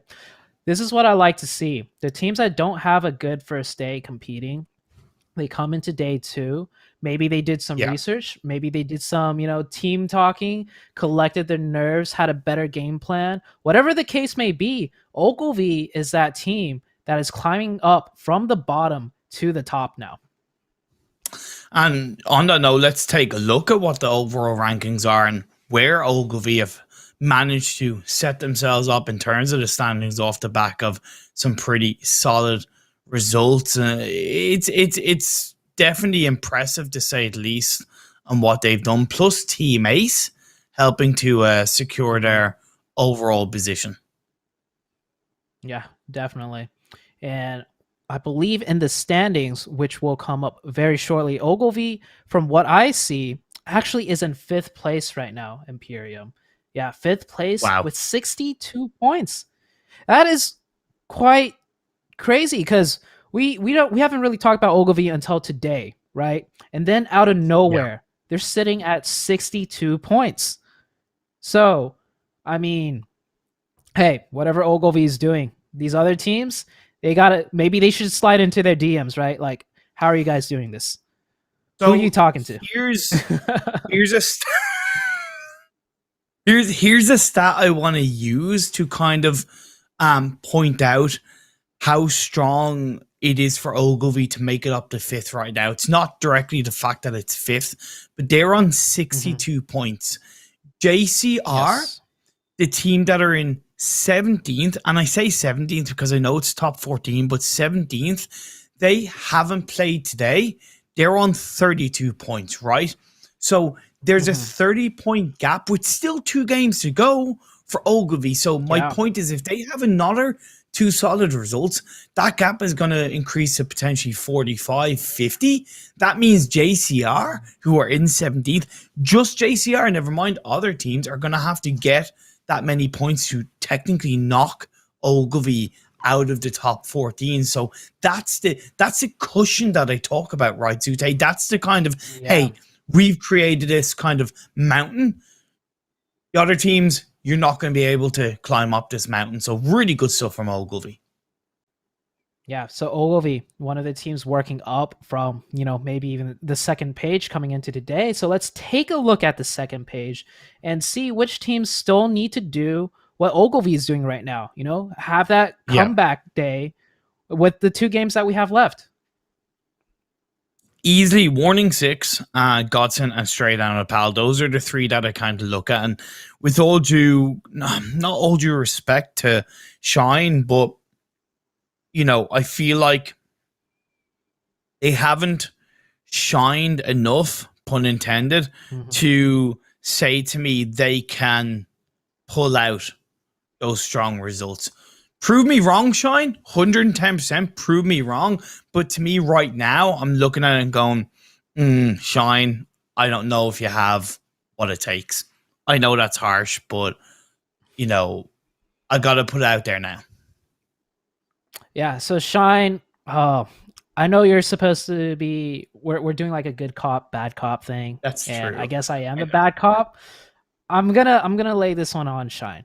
Like, just that game, okay, I don't know what went wrong specifically the other games, but after I saw that Sandhawk game, right, when you do a split, to me, it's such a basic number 1 rule. When you're doing a split drop, especially in a map like Sandhawk, there is no backup plan.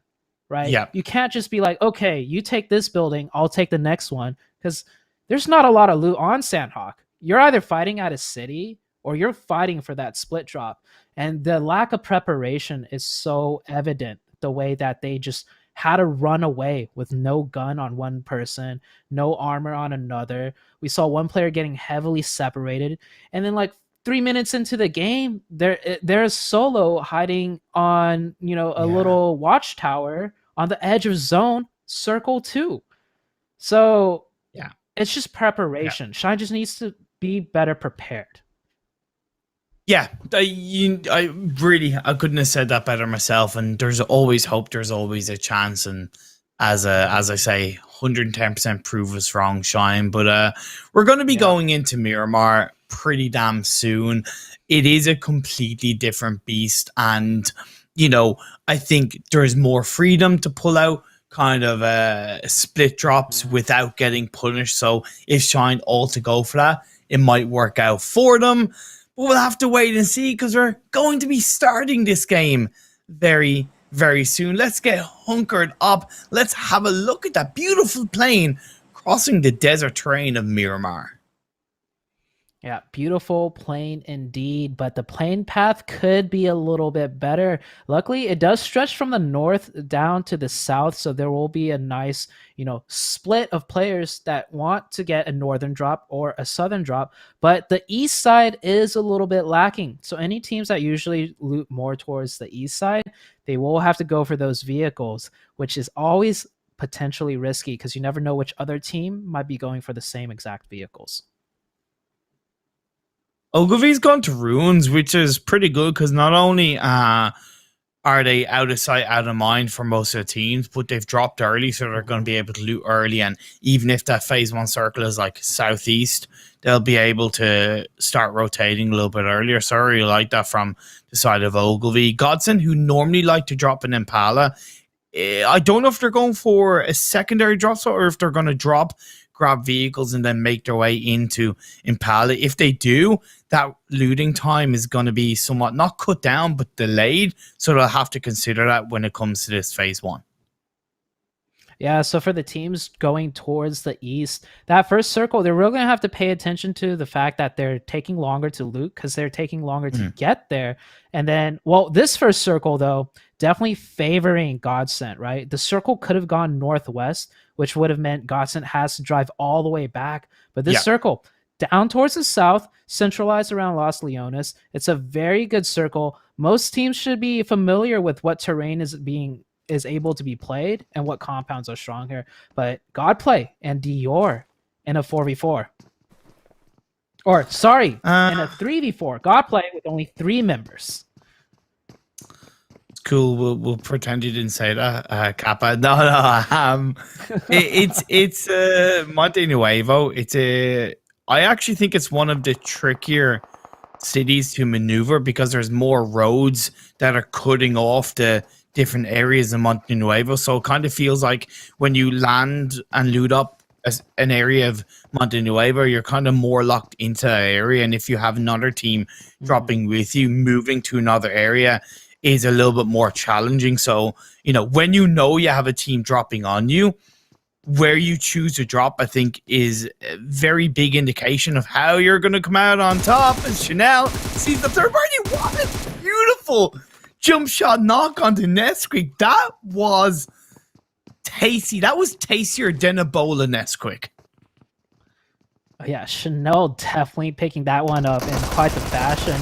But Onely being pushed 3v1 here, so Dior smelled out the isolated player and just is going to push him down using the numbers to their advantage. And honestly, that first kill onto Nesquik, I was shaking my head a little bit. I don't know if you caught it, but Nesquik was staying quiet up there, right? And he heard the player from Godplay pushing up and he went prone. I thought he would stop moving. But as we were watching Chanel, he was on the stairs and he stopped moving. And why? Because the player of Nesquik was prone on the roof, moving around too much. And that gave the cue for Chanel to do that cheeky little jump shot, and he picked up that free kill. So Dior, I already gave them kind of my seal of approval. But that play there by Nesquik has me second-guessing myself just a little bit. I think it's a little bit like Ogilvy, only, I would say, not as harshly. I think it's just cleaning up the little things, the little mistakes, those kind of moments of huh? Or moments of really cleaning those kind of moments up will in time help Dior to rise way further in the standings in the finals and potentially lock in that PMPL spot. But yeah, we'll have to hopefully wait to see that come on through. His Team Ace and Scrim Farm, they're both dropped down on this beautiful south side city. Yeah, and Jagger popping that smoke on the road, and he's just running right across the road in the open. That was definitely risky, to say the least. I'm not too sure why he decided to take that risk. Luckily for him, Peaceful only had the Uzi out, but they are going to stack one side, and they're going to do a 3-1 push. It's because he's got moves like Jagger. Oh, God. I know. All right, I fair had enough. to, man. I have not used that at all, so I'm giving myself a pass on that. Yeah, he does have the moves like Jagger, definitely running across the road and not getting knocked. But now we got a 3-1 split. One player across the road for both teams. Jagger taking that 1v1 against Nomi, but Nomi getting the better half of that trade. Moves like Jagger, I don't think he had the dance moves to dance with Nomi there, though. But it is going to be return fire. Slaps his way through the players of teammates. Lots of smokes in the way. It is allowing Grave to wrap around the side of the building. Going to cook up a grenade, but that's going to give a clear indication that Slaps wraps around. Going to get not quite the knock, but does put him down to about 15 health. It's a little bit of a dance coming on through. His G3 is going to take down Peaceful. So in that kind of beautiful 1v1, it stopped Grave from supporting his teammates. Killer's knocked down. Nomi's knocked down. Grave is left on his own while Jagger got revived up. This is going to be a clear Scrim Farm win, as that's the end of Team Ace. Yeah, so Team Ace, they're definitely more placement point oriented when it comes to their point accumulation, right? If we want to compare them to Dior. So here in this straight up engagement, we see their weakness. They might not be the strongest 4v4 fighting team, which is fine. But particularly in this situation, they did get punished for it, and Scrim Farm come out on top with 4 kill points in the beginning of the match. So Punjab United picking up an early kill. I think it was on to the last play. I think the last player of God player. I don't know, but either way, it's good from Punjab. It's 2 kills to be fair, and that's going to be good for them when it comes to the not only the overall standings, but just the confidence coming into this Miramar game. And you know, I know I asked you about this before, and I have no problem in asking again. Getting a couple of early kills for a team, calculated, intentional or not, it really, as a player, it helps you, right? It really helps your mentality. Yeah, early game kill points are just always nice to have. I would compare it to, like, you know, putting some money in the bank, right? It's nice to know, like, hey, I already got this here. If something bad happens and, you know, we go out, I got some money in the bank. You know, this game, I'm going to deposit those 2 kill points. I'm going to deposit those 3 kill points. It's a nice reassurance, right? But it does not change the fact that, you know, even after you pick up those kill points, you got to keep, you know, you got to stay on your toes. You got to remember whatever mistakes you've made previous and other games, not to make it again. You got to keep the comms going. Make sure, you know, the game plan is still there. Sure, we got some nice kill points, but, you know, forget about it. We still got a game to play. We're sticking to our game plan, whatever it may be, and no more mistakes. Scrim Farm off the back had taken down Team A, so I don't know what happened exactly, if they just rotated earlier, but they've been able to pick up a knockdown onto one of the players of Ogilvy. Yeah, actually, Ogilvy choosing to rotate from Ruins all the way down into the small island, and one of their players is being caught out. I definitely respect the rotation from Ogilvy. I wouldn't put that knockdown against them, more so that Scrim Farm got delayed with the fight on Team A, so that automatically kept them in Valdemar a little bit longer. Yeah, definitely a domino effect there. We saw a similar domino effect happen on Sandhawk the other day, right? I Yes. believe it was Punjab taking a botation, and it was a beautiful botation, but they ran into two Oh, enemy baby. players that had no right being there simply because they were down to a duo. But you're right. That Ogilvy rotation, I personally would have made the same call to make that rotation, Yep. and I can't fault them at all for losing one player.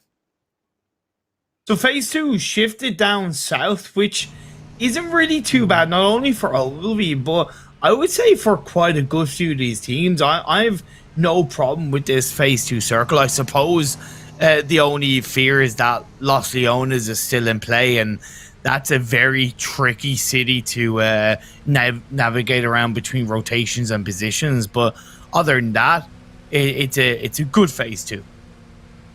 Yeah, definitely. This phase two circle, it did shift a bit further south, but you're right. There's a lot of stretches of roads, and hold that thought. Dior coming out of almost nowhere. How did Dior end up in this position in a fight against Scrim Farm? I'm actually flabbergasted. I don't know what to say here.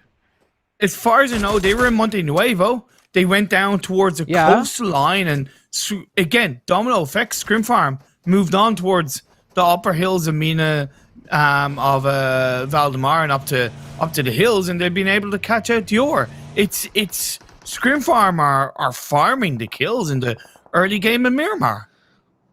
Yeah, they're up to 6 kills already, and we have another engagement breaking out between Warning 6 and Straight Out of Nepal. This should be Straight Out of Nepal's fight. Beautiful grenade by him. They just got to push over, but a third party is coming very, very soon.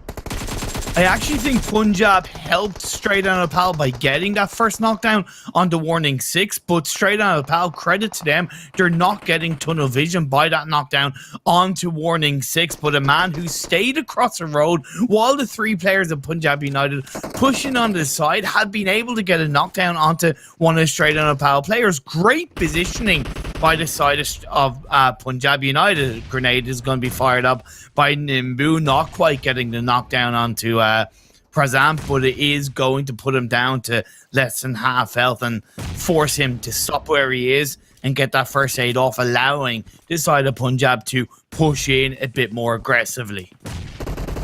Yeah, beautiful, beautiful push out of Punjab, especially leaving that one player on the off angle on the side. I would put that up there in terms of like PMGC level aggression. Beautifully done, and they're taking advantage of this opportunity to pick up some kill points. I would argue that I think a man should get to the point where he now pushes across the road to join up with his teammates just to add that level of security, because I think they're pushing enough where a man isn't able to provide that much support, as Anish, a Straight Out of Nepal, is going to cook up a grenade. They know exactly where this side of Punjab United are. W6, Warning 6 have been able to hold on. They did so for a couple of knockdowns once again, but getting those revives off. It's a three-way dance inside the center of phase two, while phase three pops up and it shifts down south once again. Yeah, so you mentioned the nightmare zone of Los Leones. I'm not sure if this zone is any bit better, because so much of this zone is literally mountaintops, and down the middle is just a bunch of goalies. And this zone is not too familiar for a lot of players. So we're going to see a lot of interesting scrappy fights and different interesting positions. But Punjab, they did group back up. I don't know if I like that. I'd rather see the three of them disengage from this and prioritize that rotation. Because they did get a really good circle shift. It shifted down towards where they already were. So this would be prime time for a disengagement and rotate into the center of the next circle. Especially because you're going to have teams coming from the northwest who are now outside the circle to, maybe catch out the members of Punjab, Straight Out of Nepal, or Warning 6. So I do fully agree with you there, but maybe they feel like it's a bit too risky to disengage. I think their vehicles are either damaged, I don't know, but I still agree with you. Across the board, the shots are being fired up. The Terror are looking to push in to make a little bit of a four-way dance. But here's the thing, the Terror, they don't directly know what they're coming into. They don't know how many teams are there, so they might get caught out themselves. Yeah, I would not expect 3 teams to be in this position, just chilling right now. But all these players looking at the Terror, but the Terror is actually setting up to maybe third excuse me, this is not a third party. This is like a fourth party at this point. And we just have 4 teams on the edge of circle here. I mean, this is a great opportunity for other teams to, hey, we'll let them fight over here. We'll just make our way into zone.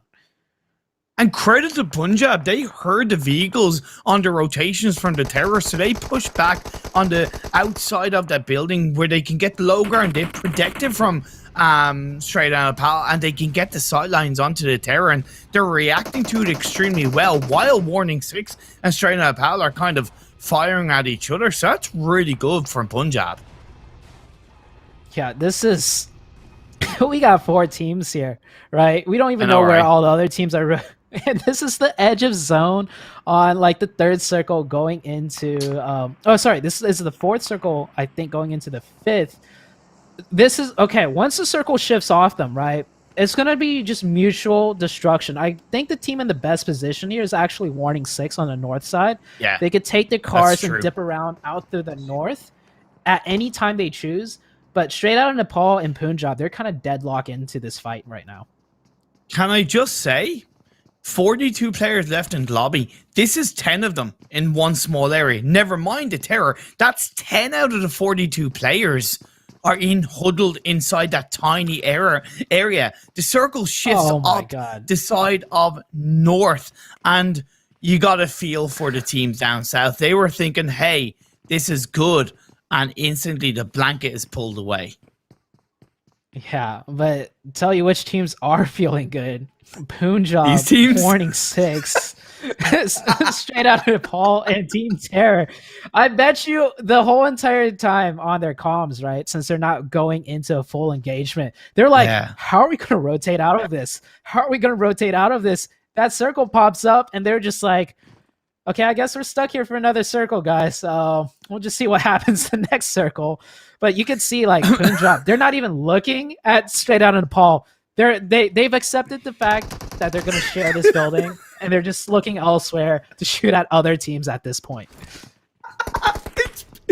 It's a beautiful disaster. I don't mean that in a literal sense, but it's kind of like a beautiful disaster incoming now. The terror do have to worry about teams coming in from the eastern side or the southeastern side to be specific, and one of those teams are indeed the Null, who are coming into the east as a full squad.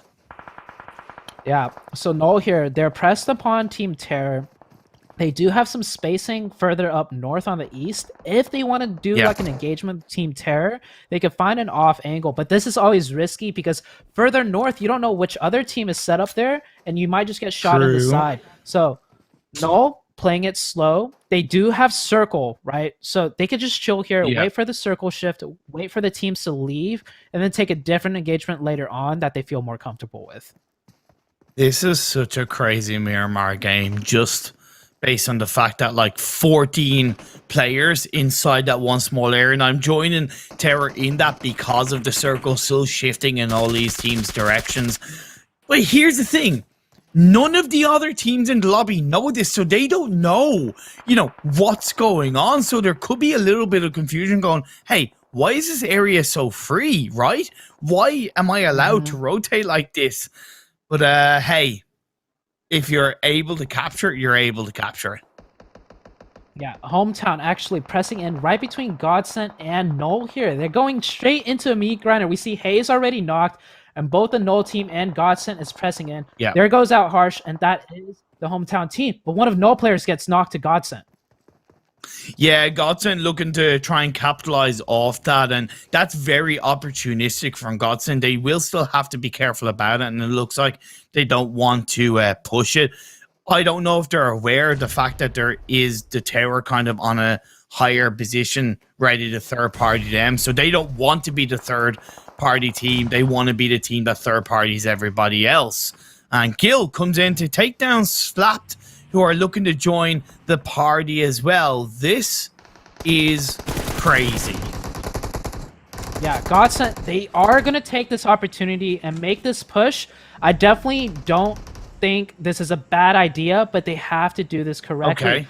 Or else they're going to end up, losing out on a rotation into the next circle. And it looks like they tried and pressed their advantage, realized, hey, this isn't working out too well, and they're backing up.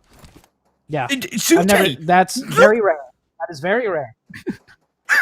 look at that! Look at that! There's nobody in the circle. There's nobody in the circle. Nobody in the circle, and it is a hilltop. You know what that means? That means the first team to get on top of that hilltop, or is brave enough to venture up there because there's nobody up there, that one team could literally press all the teams downward. But Godson, once again, taking this engagement with Null, they will get 2 knocks, and I do believe those 2 knocks will result in kill points. But Trey goes down here, and Null down to 1 player. Godson should capitalize on this, secure the kill points, and then rotate.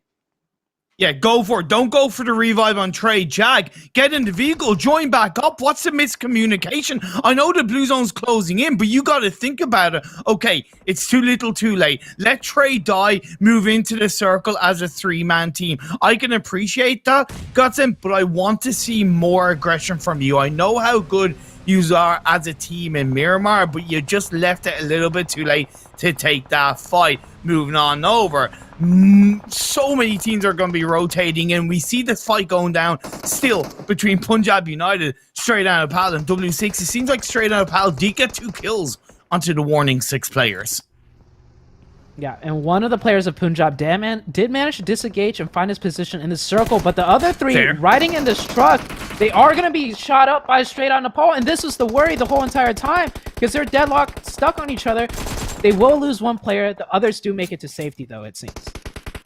You know what? Only losing 1 player from that vehicle is a positive in my eyes, because guess what? Straight Out of Nepal need to do the exact same thing. Ogilvy having 2 players knocked down. You talked about the first team to get on the tippity top of the mountain. They are going to have full control. It is indeed the Panthers, and they're hunting down at the teams at the bottom, and they're picking up the kills. You're only on 3, but there's opportunities for so many more. Oh, yeah. I'm just waiting to see the next circle shift and how many kills this Team Panther is able to pick up. All the other teams, like I predicted, stuck at the bottom. Team Panther just raining terror onto Team Terror right now. They're just trying to survive in the smokes. But the Panther need to worry about a rotating Godson. Godson have been able to get to the point up the hill where it actually could be a little bit advantageous and makes it harder for the Panthers to peek on down where more of their body is exposed. I'm not saying it's going to be easy for Godson. No, it's not indeed, because Jinx finds Arctic. No smokes, no utilities. Seems like they used a lot of them and they're all huddled into a corner, and Jinx is going to chuck down a grenade, rolling down the hill. It's going to take Arctic down to a sliver of health, and the shots are being fired through. I appreciate the fact that they are trying to take him down, but in the end, the Panther have it too much, and that's going to be the end of Godson. They finish in 6th, 5 teams left, 14 players alive. Yeah, and we did actually get another circle shift. This one definitely favoring the Panthers. The only other team that's somewhat in zones in a safe position would be Shine. They do have those ridges that protect them from the Panthers. But as for all the other teams, you see it here. Team Panther just clear line of sight onto everybody else, and they're farming up the kills. They're at 8 kills now, and they are easily going to break up to 10. I will say, Punjab United, a great job, because they've been able to stay alive as a 3-man team inside the circle. So out of Warning 6, Straight Out of Pal, and Punjab, Warning 6 still has Peralta left alive, but Punjab, they have 3 players up, so really well played from them. Yeah, and Peralta left alive, but not in zone, and he has to cross right in the open of not just Team Panther, but Shine also looking his way, as they did manage to sniff out some enemies up there. And there goes out Team Terror to Punjab. I think we'll come down to 3 teams now once this circle closes and the last Warning 6 player goes down. You're predicting the future, and I love to see it, but how long can Peralta hold on for? Phase 6 blue zone is closing in. Shine as a 3-man team.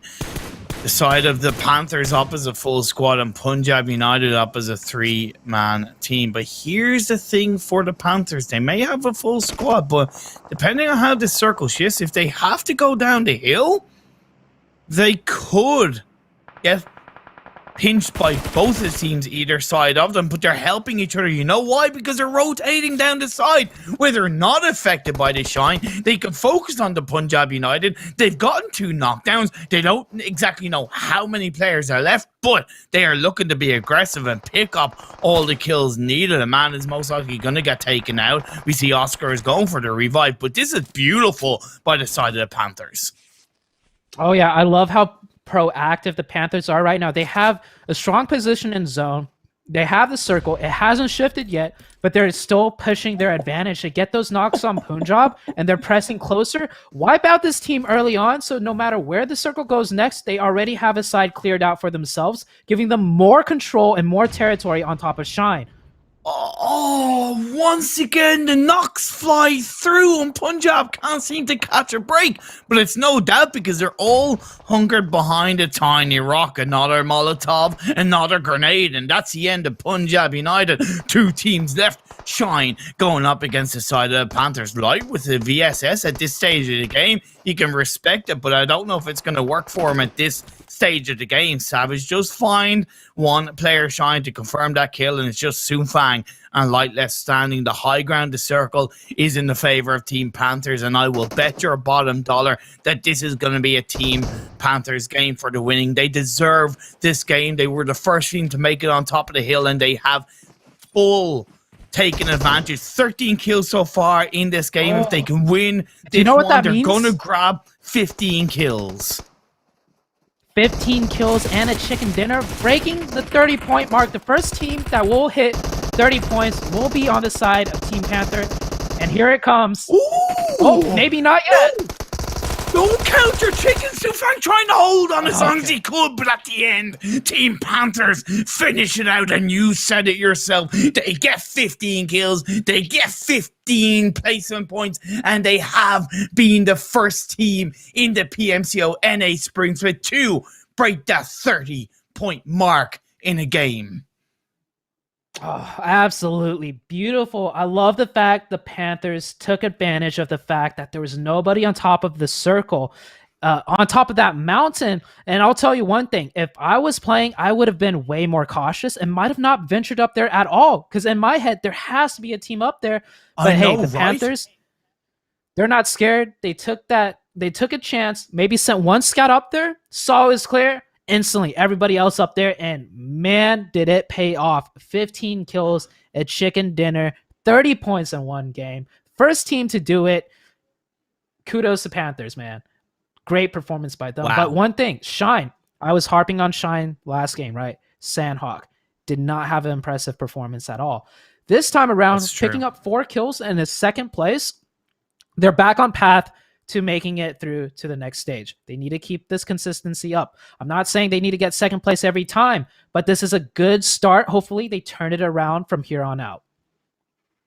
Totally agree. And, just going to touch upon the Panthers, not only how massive that game was for them in terms of confidence, for, the fact that they're the first team to get 30 points, but coming in to this game, they were on a total of 40 points. They've scored 2/3 of their total points in one game. That is insane. That is crazy to think about. Yeah, man. Like you play 6 games, and it's like you work so hard those 6 games. There was so much, blood, sweat, and tears that go through those 6 games. But then you just get that one game, right? That one game where you pop off, and it's like, whoa, hey, that was easy. Why didn't we just do this all along? But I mean, of course, they had that circle blessed for them, and they took that chance to go up there, nobody there, and then they just slayed out the lobby. Yeah, they did. And, to even point out how jarring that game was, the closest team behind them in second, which was Shine, 16 points. So nearly double the points of second place alone. One team to point out that had a fantastic early game, Scrim Farm NA.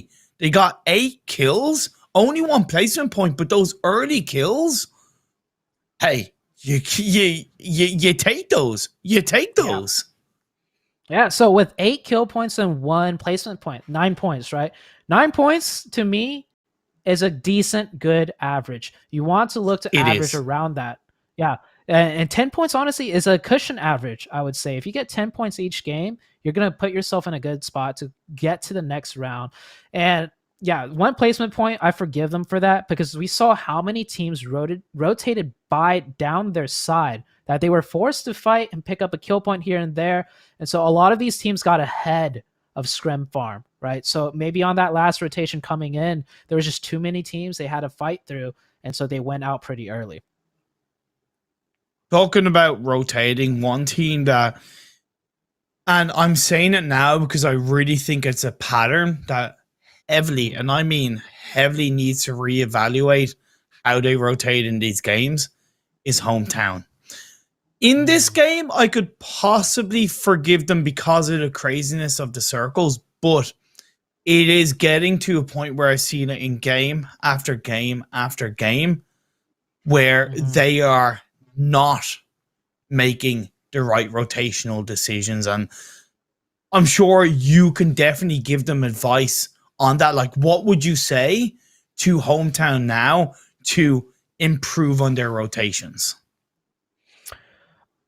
What they can do, right? Because there's so limited time for them. Like this, a thing like rotation takes weeks, if not months, of preparation, of Okay. study, right? So my best tip for them rotation wise is wherever they decide to drop, hopefully there's another top tier team, like say PMGC level team, that drops close by, if not on the same drop spot, and just see how they rotate, which positions do they take in which circle. But even then, that requires so much research and like time to break it down and to learn. So I want to tell them something that they could just use and immediately get better at. But hey, I mean, now's not the time for a quick tip and then suddenly you're a better team, right? There is no magic fix. I'm sorry. And honestly, that I really respect that answer from you, because other people, even though they might have points of views, they would maybe BM or kind of BS an answer just to try and appease the team or the player that's asking. But yeah, you are dead right. There's no quick fix to rotations. Pointing it out might help them realize that more so they go in the right direction. But yeah, there's no quick fix, and it's something that they will have to improve on. But hopefully we at least see a bit of an evolution coming into the final 4 games. Evolution, evolving. We're going to evolve into a break before we get into our final game. So don't go away. We'll see you guys in a bit.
OnePlus 8 teeth. This has the 120 hertz, so it is wicked smooth. 15 minutes will get you charged up for a whole day. And this has a quad camera too. We got a 48, a 16, a 5, and a 2 megapixel.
OnePlus 8T. This has the 120 hertz, so it is wicked smooth. 15 minutes will get you charged up for a whole day. And this has a quad camera too. We got a 48, a 16, a 5, and a 2 megapixel.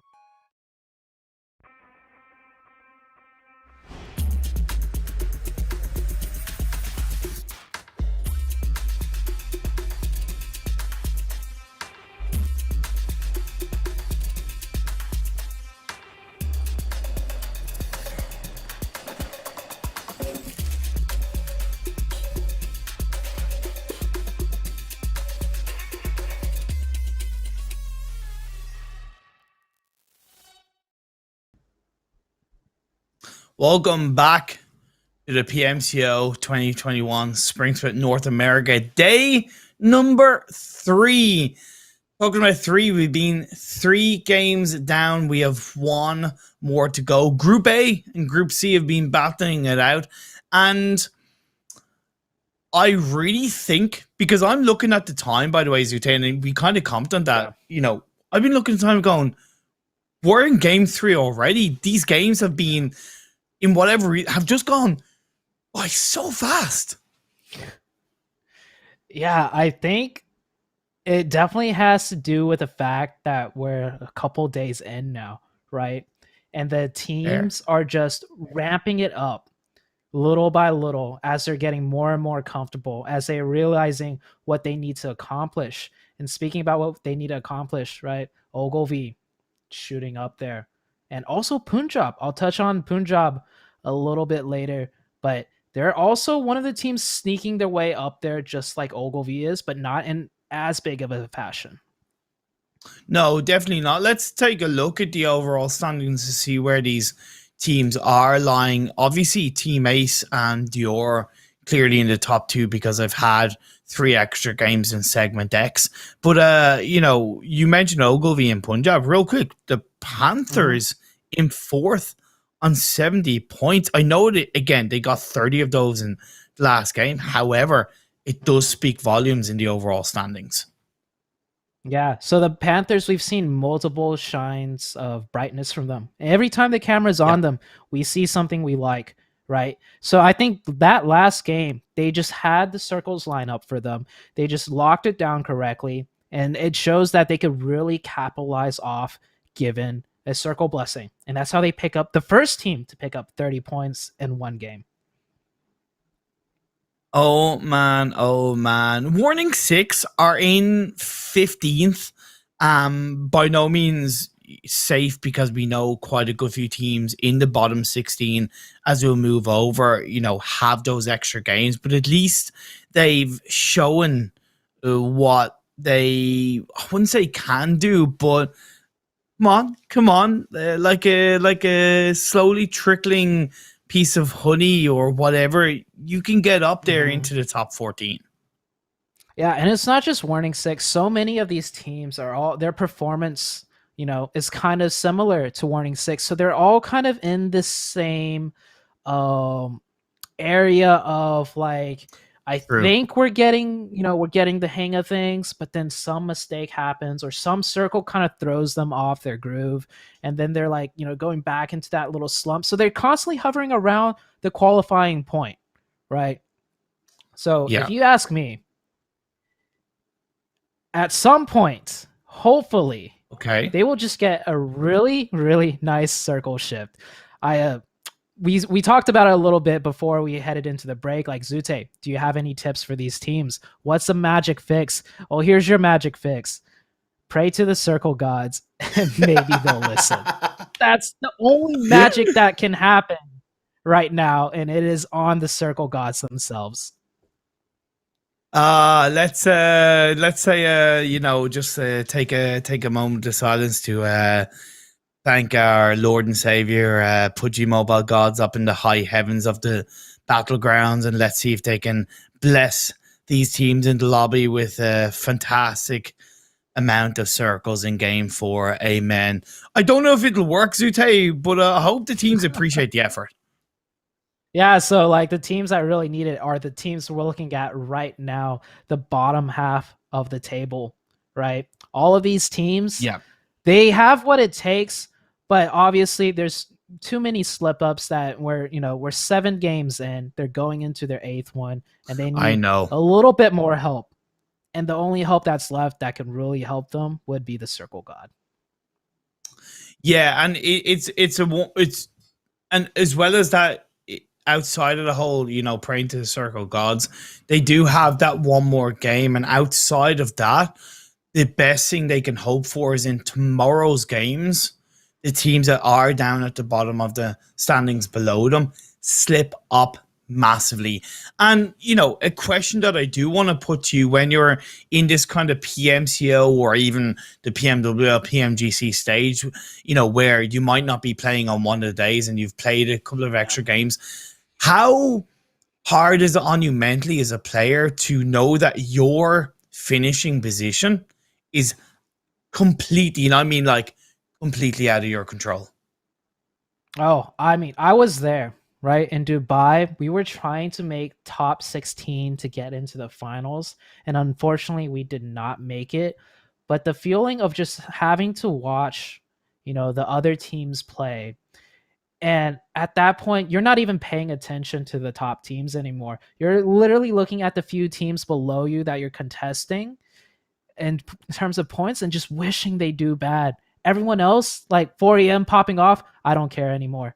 Like, I just hope the teams that we're fighting against do bad, and it's a bad feeling. Yeah, I think that kind of sums it up. It's a bad feeling, but what isn't a bad feeling is the fact that we're going to be going in to game 4, the final game of the day, onto the beautiful green pastures of Erangel, without waiting for this circle to actually show up, or the plane path to show up. It's most obviously going from the eastern side, the southeast, over to the northwest. If I'm wrong, you know what? I would say I'll shave my beard, but I've already done that. But oh wait, okay, I was wrong. We don't talk about it. We don't talk about it. One thing I will talk about, though, for this last game of today, right, for Erangel, this plane path is so skewed. This is one of those plane paths that, like, the middle part of the map towards the northwest, towards the east.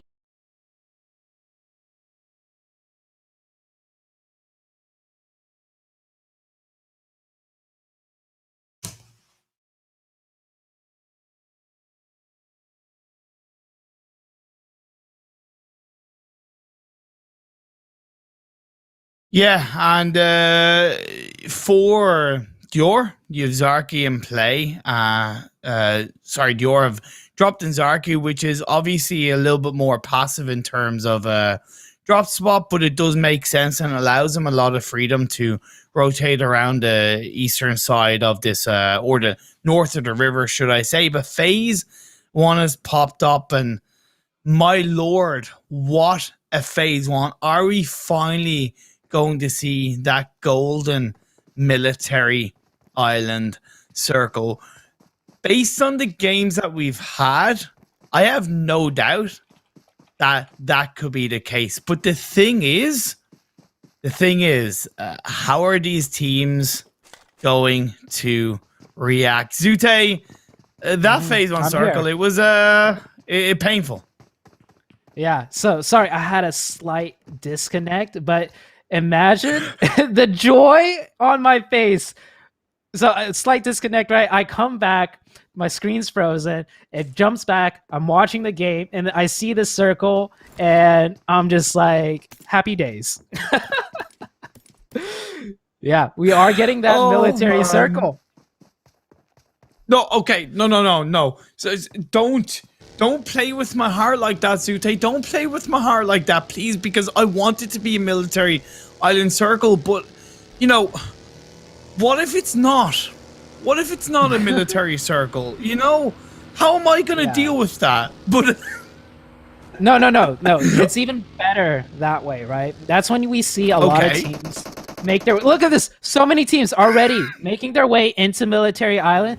The even better part is if it shifts off Military Island and all the teams are just scratching their heads like, what just happened? Why do I have a feeling that this is just going to be an absolute cluster of a wild, wild west game in terms of rotations? We're already seeing it straight off the bat. A juicy run over kill for Null onto the side of Team Ace, and they're chasing them more and more. Grave is in that vehicle, and he's just trying to run away. He's like, no, no, leave me alone. Won't somebody think of the children? I'm on my own. But in the end, there's no mercy, and Null grabs that kill. You love to see it. The hunting down nature from Null feels good. Yes, this is why I've been asking for a military circle this whole entire time, because we don't know. And it's not just we, these other teams don't know how they will react to a military circle, right? Ace is probably thinking like, hey, we'll just rotate really fast and we'll be fine. But no, Noel's thinking the same thing. And they just pick up 2 quick kills on Ace. And we saw Noel drive past the bridge where the rest of the members were still camped there. And it's just all-out chaos right now for the early stages of the game, which is always a nice change of pace to see on Aaron Gill. Oh, man. I'm just... Beautiful, beautiful. Coming back to kind of what we also might see as well is obviously, no doubt, 3, 4, maybe 5 teams are going to actually stay either in the mainland or maybe even in the blue for phase 1 and wait for phase 2 to pop up. But outside of that, while Team Panthers rotate across the western bridge, are we going to see a team pull out a botation? Yeah, so we will definitely see at least one team come out with a botation. And I was talking about it day 1, right? Praying for a military circle. I was talking about all the different rotations then. Well, now that we do have a military circle, here are the options, right, for these teams. Obviously, you have the 2 bridges, but that's obviously also very dangerous. And we can see right now, Team Panther already setting up on one bridge. You can bet your butt the other bridge is also going to have a team bridge camping. So then it leaves the botation routes. The far east and the far west botation routes. That's also viable, but also risky. If a team is set up camping a botation route and they blow up that boat, you're all dead or you're swimming for the rest of the game, and it is a very, very long swim. Godson, who normally drop in the prison mansion 2-2 split, but then we had seen had gone to Severny for game 1, which isn't accessible on this playing path, had opted to try and go to Primorsk, while Scrim Farm are going to have 2 punished, and the bridge camp from the Panthers works out. Yeah, so maybe Scrim Farm thinking like, hey, we're rotating kind of early, right? There shouldn't be any teams here. But what's surprising, Team Panther isn't even the first team here, nor the second team. Right? The first team here was Ace, and then Noel came by and punished them, and then Team Panther got here. And so whatever calculation Scrim Farm had in their head, right, highly miscalculated. And I can't blame them. This is the first military circle game, so we don't know how fast the teams are going to rotate. We don't know the strategies they're going to employ. And Scrim Farm definitely finding out. Well, we're definitely not the first one across the bridge. Dute, I think I found a secret to Hometown improving their rotations. Yes, Stick what is that? To botations. Because look at that. They're all in a boat. They're not getting caught out.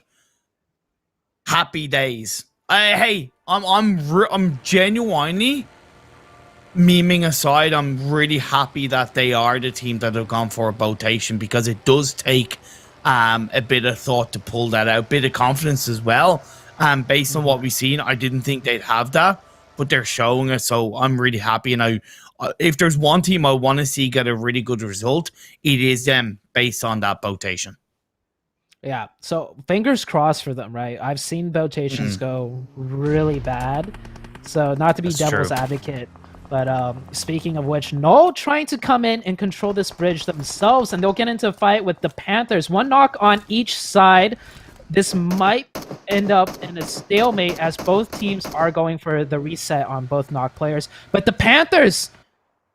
Oh, I love this aggression. Beautiful aggression. See, right the Panthers are in a position to push more heavily as a full squad once they get the revive, whereas the Null with Twinkles and I think it's Aubrey, but either way, the two players across the way have to spend more time getting to their teammates. So yeah, that aggression from the Panthers is really strong. Yeah, I love how Huaya, I believe is his name, like instantly went for that Huaya. off-angle push, even though one of their players was knocked. So this is just individual skill at its highest. Like, sure, we have a player knocked, we can't do a full push, but I know where I can go to help out my team without having to just stack on top of my knocked teammate. So that was a great reposition, and we are going into the next circle shift. And it looks like they're just rotating more central and giving up that fight with Null, which I do like. On cross fingers, yes, cross fingers. But gotta say, that is a pretty painful circle shift because it really eliminates like half of the military island. So it's gonna send so many of those teams on the mid to eastern side of the island, and it's an unusual area, so a lot of teams might not be aware of where is strong to hold on to, where other teams might actually rotate to. So it is once again going to be the continuation of a Wild West game. Yeah, so we see Shine also opting in for a rotation, but maybe getting there a little bit too late as they are now caught out by Punjab. And Punjab is looking like they're going to go fishing on the Shine members. And that's already one player out, and they have 2 DPs. This is not looking good for Shine. Yeah, boy. I caught a big one. I got a big one. This is one down. We got 3 to go. Come on. You can do a hunker down, reel her in, boy. Reel her in. But Punjab United, you know, what great instinctiveness to spot that out from the side of Shine. And, you know, yeah, okay, they're a little bit lucky that phase 2 is kind of shifting away where they're still inside the circle, so they don't have to worry about it. But even sending a player out into the water to fish out the players of Shine and get that communication over, that's so good.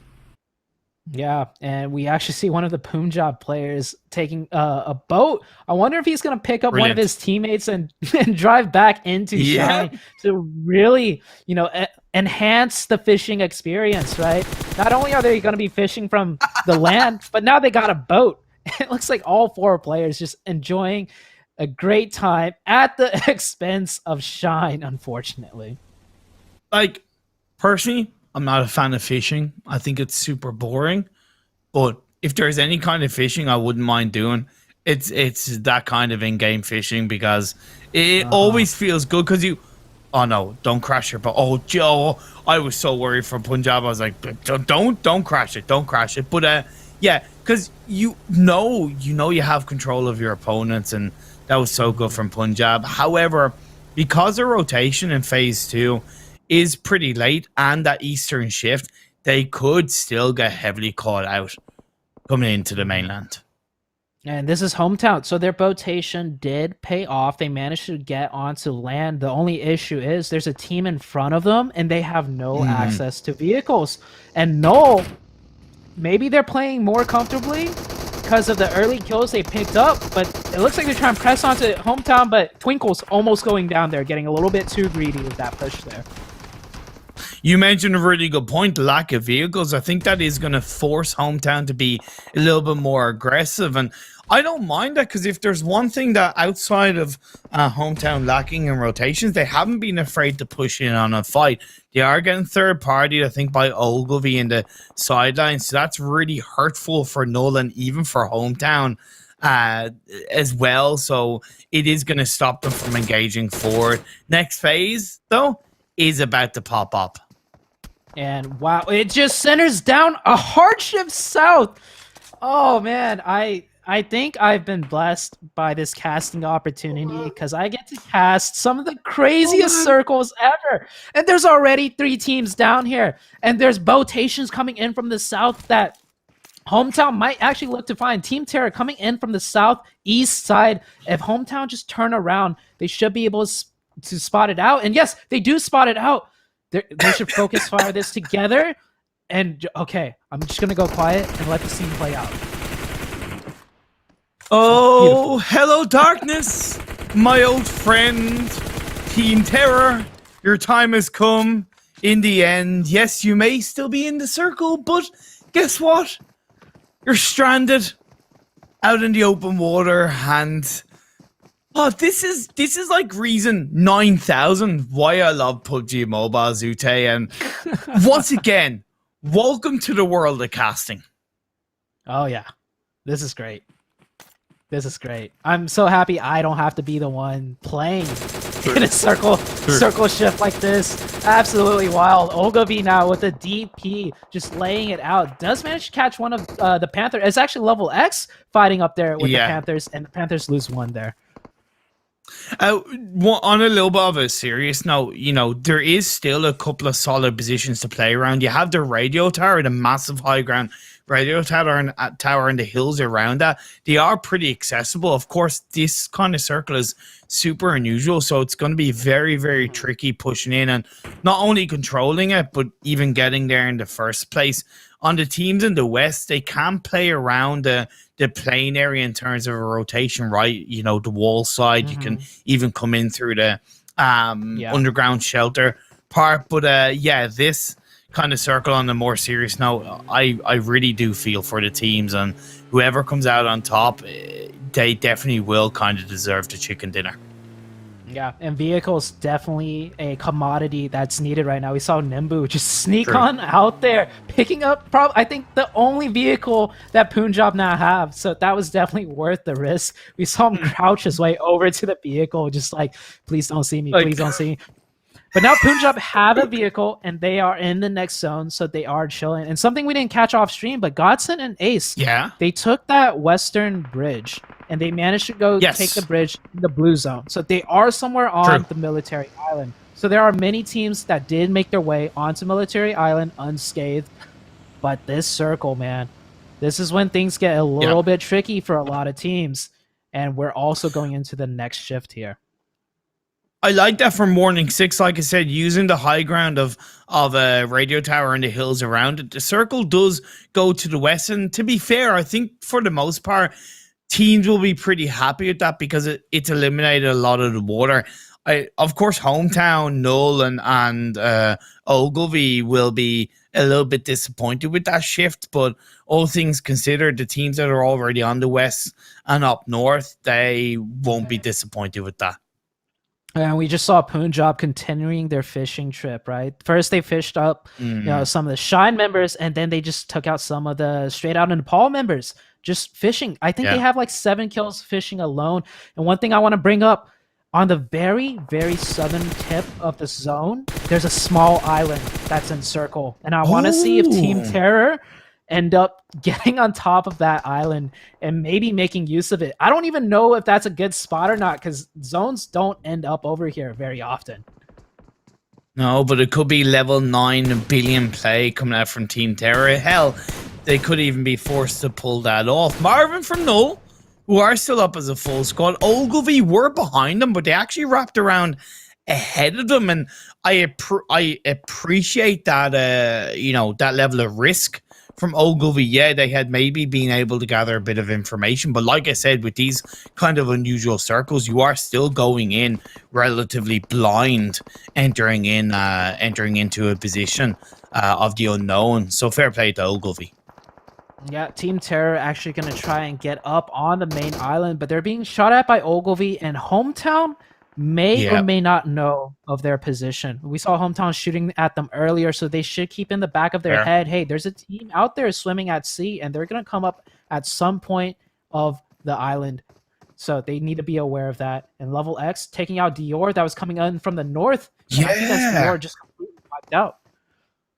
It is Dior completely wiped out. Well played to Level X. They had been on that radio tower as well, so they were able to use that anchor point to grab a lot of information control. And as much as they pushed back teams like Warning 6, Dior went into the crossfire and paid the price. Hayes is knocked down as a side of Null are going to come in behind, and suddenly Hometown, who were looking pretty good, are pinched between Ogilvy and Null, and it's not looking good for them. Another knockdown is firing on through. Marvin from Null coming in strong, getting a third knockdown, leaving Hometown with just one player left. No, although they do want to be aggressive, they have to be careful because Ogilvy are ahead. They will know that, and if they go a bit too narrow-mindedly deep, they could pay the price. But in the end, they wipe out Hometown just like that. Yeah, Hometown definitely lacking the fundamentals when it comes to competitive play. We Yeah. highlighted it with Straight Out in Nepal, right? When they got that zone next to them, they Yep. did not just go all of their players into the zone. They left some players back to defend the back. Here we saw Exactly. Hometown, all 4 players just trying to go more into central circle. And what did that lead to? A team coming in from behind and just absolutely wiping the floor with them. Arctic from Godsend, I think it's actually 2 players of Godsend are in, as far as you know, to small shack in the center circle. So they Yes. have that little bit of an anchor point. That's pretty good with Jag and Trey further back. The next phase is about to pop up and it shifts over to the east. Level X or Team Panthers? Well, actually, no, Level X, in my opinion, probably a team with the biggest chance of taking this chicken dinner because that area, even though it's high ground, there's also a couple of low ground dips that they can really use to their advantage. Yeah, Level X and I would say Punjab are in the 2 most Fair. advantageous positions. All the other teams are going to have to push in from the south and the west, and they're going to run Exactly. into each other. While Punjab and Level X, the biggest advantage is there's nobody on their backside, so they can full focus on the front and pick up whatever kills they can. But this circle, definitely a tricky one. Ogilvy getting into a fight, and here, Team Terror finally springing up from action, making their way Wow. onto land, picking one up from Ogilvy. See, that's the thing. Ogilvy didn't know that they were there. Hometown were, but Hometown got taken out. So that is that element of surprise and credit to the side of Team Terror. However, they are still pinched in. They have to look to chuck up those grenades. While Ogilvy, yeah, they're 1 player down, but they have 3 players strong. They have a bunch of utility and they're going to look to use it. However, they got to think phase 5 blue zone is closing in. Surely they'd be better off just getting into their vehicles and thinking about the position inside the circle because Team Terror is still not going to be easy for them, even if Ogilvy drive away. Yeah, I think Ogilvy sees the next position they want in circle, so they're not stressing too much about how to get there. They Okay. also have vehicles. But Team Terror, they actually push up and manage to steal a car. And so now Team Terror is going to go the other way. And I guess that works out for both teams. They just both disengage and head straight into the next circle. Oh, man. Play zone takes down one of the God play players. Ogilvy Vurix goes down at the hands of another God play player. Null went in the other direction, have for the most part benefited from that as well. Gil of the side of Team Terror goes down, and just as I say that, I managed to cast her curse while a player of Null gets knocked out. But you know, it's only 1 player. They will have 4 players strong, and Team Punjab, you talked about their position. They are definitely gatekeeping a few of these teams down the south. Yeah, and the Panthers, I love how they centralized up here, and they're dead center in the middle, but they have a shack. And the interesting thing with this area of the map is there's so many small little dips and ridges where it looks like they're wide exposed, and how are they not dead, right? But Panthers, perfect know, right? position. Godsend working together as a 4-man. I want to see Godsend start clearing out the sides. They have the high ground advantage on Ogilvy. They need to peek over the top and press this advantage and pick up the kills before rotating into the circle. Unlike last time. They made a mistake last time and didn't confirm their kills. Hopefully we see them do it this time around. Arctic, you're going in, but you might be going a little bit too deep on your own, and you stop by that tree. Grenade is being cooked up by Gontan. That could come to bite you in the ass, and indeed, the knockdown comes on through. If you're going to push in Godson, push in as a 2-man team. You can't go in on your own, or at least have the direct backline support to get that counter knock. Yes, okay, Arctic is yet to be confirmed, but at the end of the day, the clear space has been enabled to onto the players of Ogilvy, and Godsend are stopped dead in their tracks. The next phase does shift up, and I believe it's centered up quite nicely in the favor of Team Panther. So here's the thing for Godsend: turn around, forget about Ogilvy, think about the north side of the circle, but it might be too little too late. Yeah, this is why I was saying Godsend needs to press whatever small advantage they have on Ogilvy and push them out. Because if they don't, Ogilvy is going to bite them in the back and shoot them when they try and get into circle. So one of the Godsend player goes down, and here we go. Try number 2, Trey, this time using a grenade. and that should be Perfect. a good one. At least confirm the thirst. And oh, close, close, very close. It allowed the revive to be pulled off and keep them up as a full team. So I really appreciate that from Trey. I do think he is going to be a victim. However, with the blue zone closing in, that's going to be the end of them. Nicely played by Trey and the whole of Godsend, but they are still outside the circle. Phase 6 is closing in. Team Panther down on the south side are controlling it, but Legal is knocked down. Knowles tries to push in on the southwest, and they are able to stay alive for now. Punjab still waiting out, looking for an opportunity to strike, while Level X up from the north have been able to come in and control the northern position, but there is a team right nearby them. Godplay have been, I believe, taken out from the side of Gods, and Level X onto Punjab. A knockdown comes on through, and Jinx is firing into the smoke as he gets knocked down by Atsuzuki. Yeah, absolute chaos here. Now is the time with Ogilvy wiped out. Now is the time where, you know, Godsend can focus and push in together, and now they are doing that, but they did lose a player earlier for that mistake. But three-man team, still pretty good considering the fact many of these teams don't even have a 4. And here we go. Here's that push I was looking for out of Godsend. That's what I want to see. Legal is going to get confirmed up. Not the whole of Panthers, though. In through the smokes. Atsuzuki is firing up. The last player of note, Aubrey, is going to go behind the UAS. It's burnt out. Chokes up a smoke. Is a little bit of space and sidelines. Where's Godsend? Choke up a grenade. You know it's in through the smokes. Trey is going to be on the upper parts of the hill. They're sticking together. That's much better from Godsend. They might get one knock, but at the end, they most likely will get suppressed down. Godsend are looking in for the kill. Looking in for the burn. Looking in for the fire. In through the smokes. FPV mode around the blue zone. And that's the way the cookie crumbles. Godsend are into the top 4. Finally, they light a fire under their ass and get a strong fight. Yeah, Godsend. I was saying maybe they might need a circle bless, but this zone is definitely not blessing them, but they managed to fight their way in. So kudos to them. Not getting circle blessed and knowing how to fight in, that was good. We saw a small slip up, but that's okay. They're making it to the top 4 with 3 alive, but Level X still 4 up. Ooh. They're pushing in.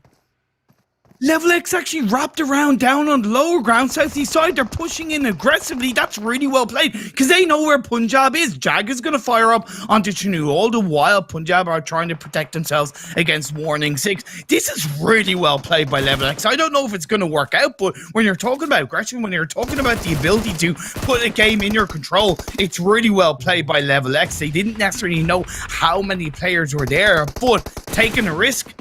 Sometimes the devil you don't know is better than the devil you know.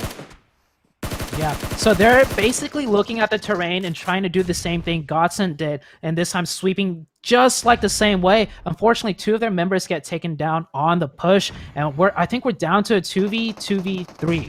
Godsend will get that reset on the 3rd player. Oh man, that Suzuki finds Nimba. 1 player left down from the side of Punjab. However, they've still yet to take out the members of Level X, and if that is not the case, it might come to bite them in the ass. A revive came through, though, to be fair, so they are still up as a 3-man team. Now they're going to be able to turn their attentions on towards the side of Level X. It's 2 against 3. It's going to be that knockdown. It's going to be the push. Is this going to be the play? Is this going to be the fight to help secure the chicken dinner for the side of Godsend? It's a good push. They take out the side of Level X. 3 teams left standing. Warning 6 staying alive all this time, staying out of trouble. They have a 2-man team. Godsend has 3 and Punjab are down left on their own. Phase 8 closes in. 45 seconds for the side of Godsend to kind of push it a little bit more on the hill. But a knockdown comes on through on from Trey on to Vigilante. 1 player left from Warning 6. Inactive. But he's not looking to be inactive. He wants to be active at the right time. Right now he's prone down. 12 kills for Godsend. And Punjab still on the eastern side. 12 kills for Godsend, right? How many players are left for them to kill right now? There's 2 players. Can you count it for me, Imperium? There's 2 players. No, 12 plus 3. 2 is 14. 3. That'd be 15. There's 3. Oh my god. Yes. Well, can they do it? That's the thing. Can they do it? Jag, he's close. But he hasn't spotted out our score. Oh my god, this could be the thorn in his side. The double knock comes on through.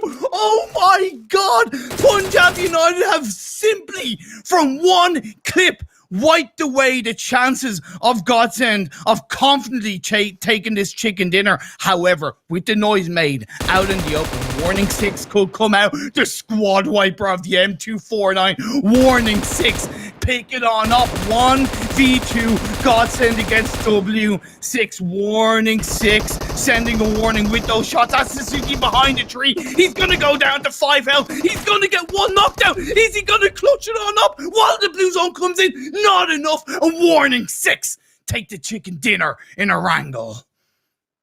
Oh my, what an ending. As exciting as that ending was, it did not play out the way I hoped. I hoped Godsent would have clutched that up, picked up the 3 kills, and hit another 30 points. They would have really enjoyed that one.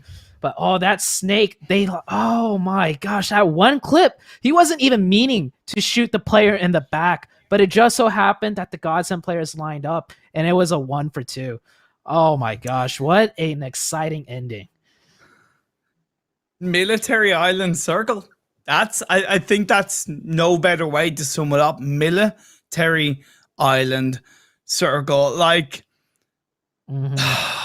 man, Level X, let's talk about them for a sec. They position themselves really nicely onto the radio tower, and they took advantage of it quite nicely. They didn't slow down there. They didn't stay quiet.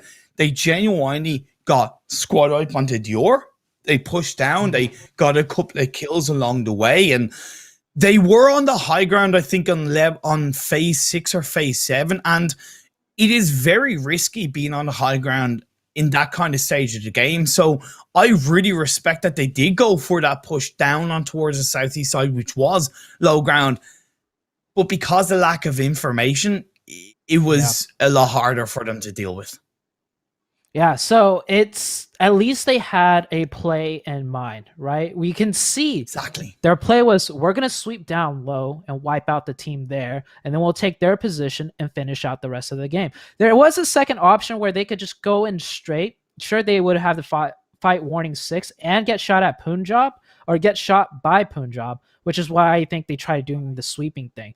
Either play could have worked, and Level X, sometimes, things just fall apart, but at least they had the idea in mind, and I love seeing that out of Level X. And for both Level X and Godsend, these are two teams in 19th and 24th respectively.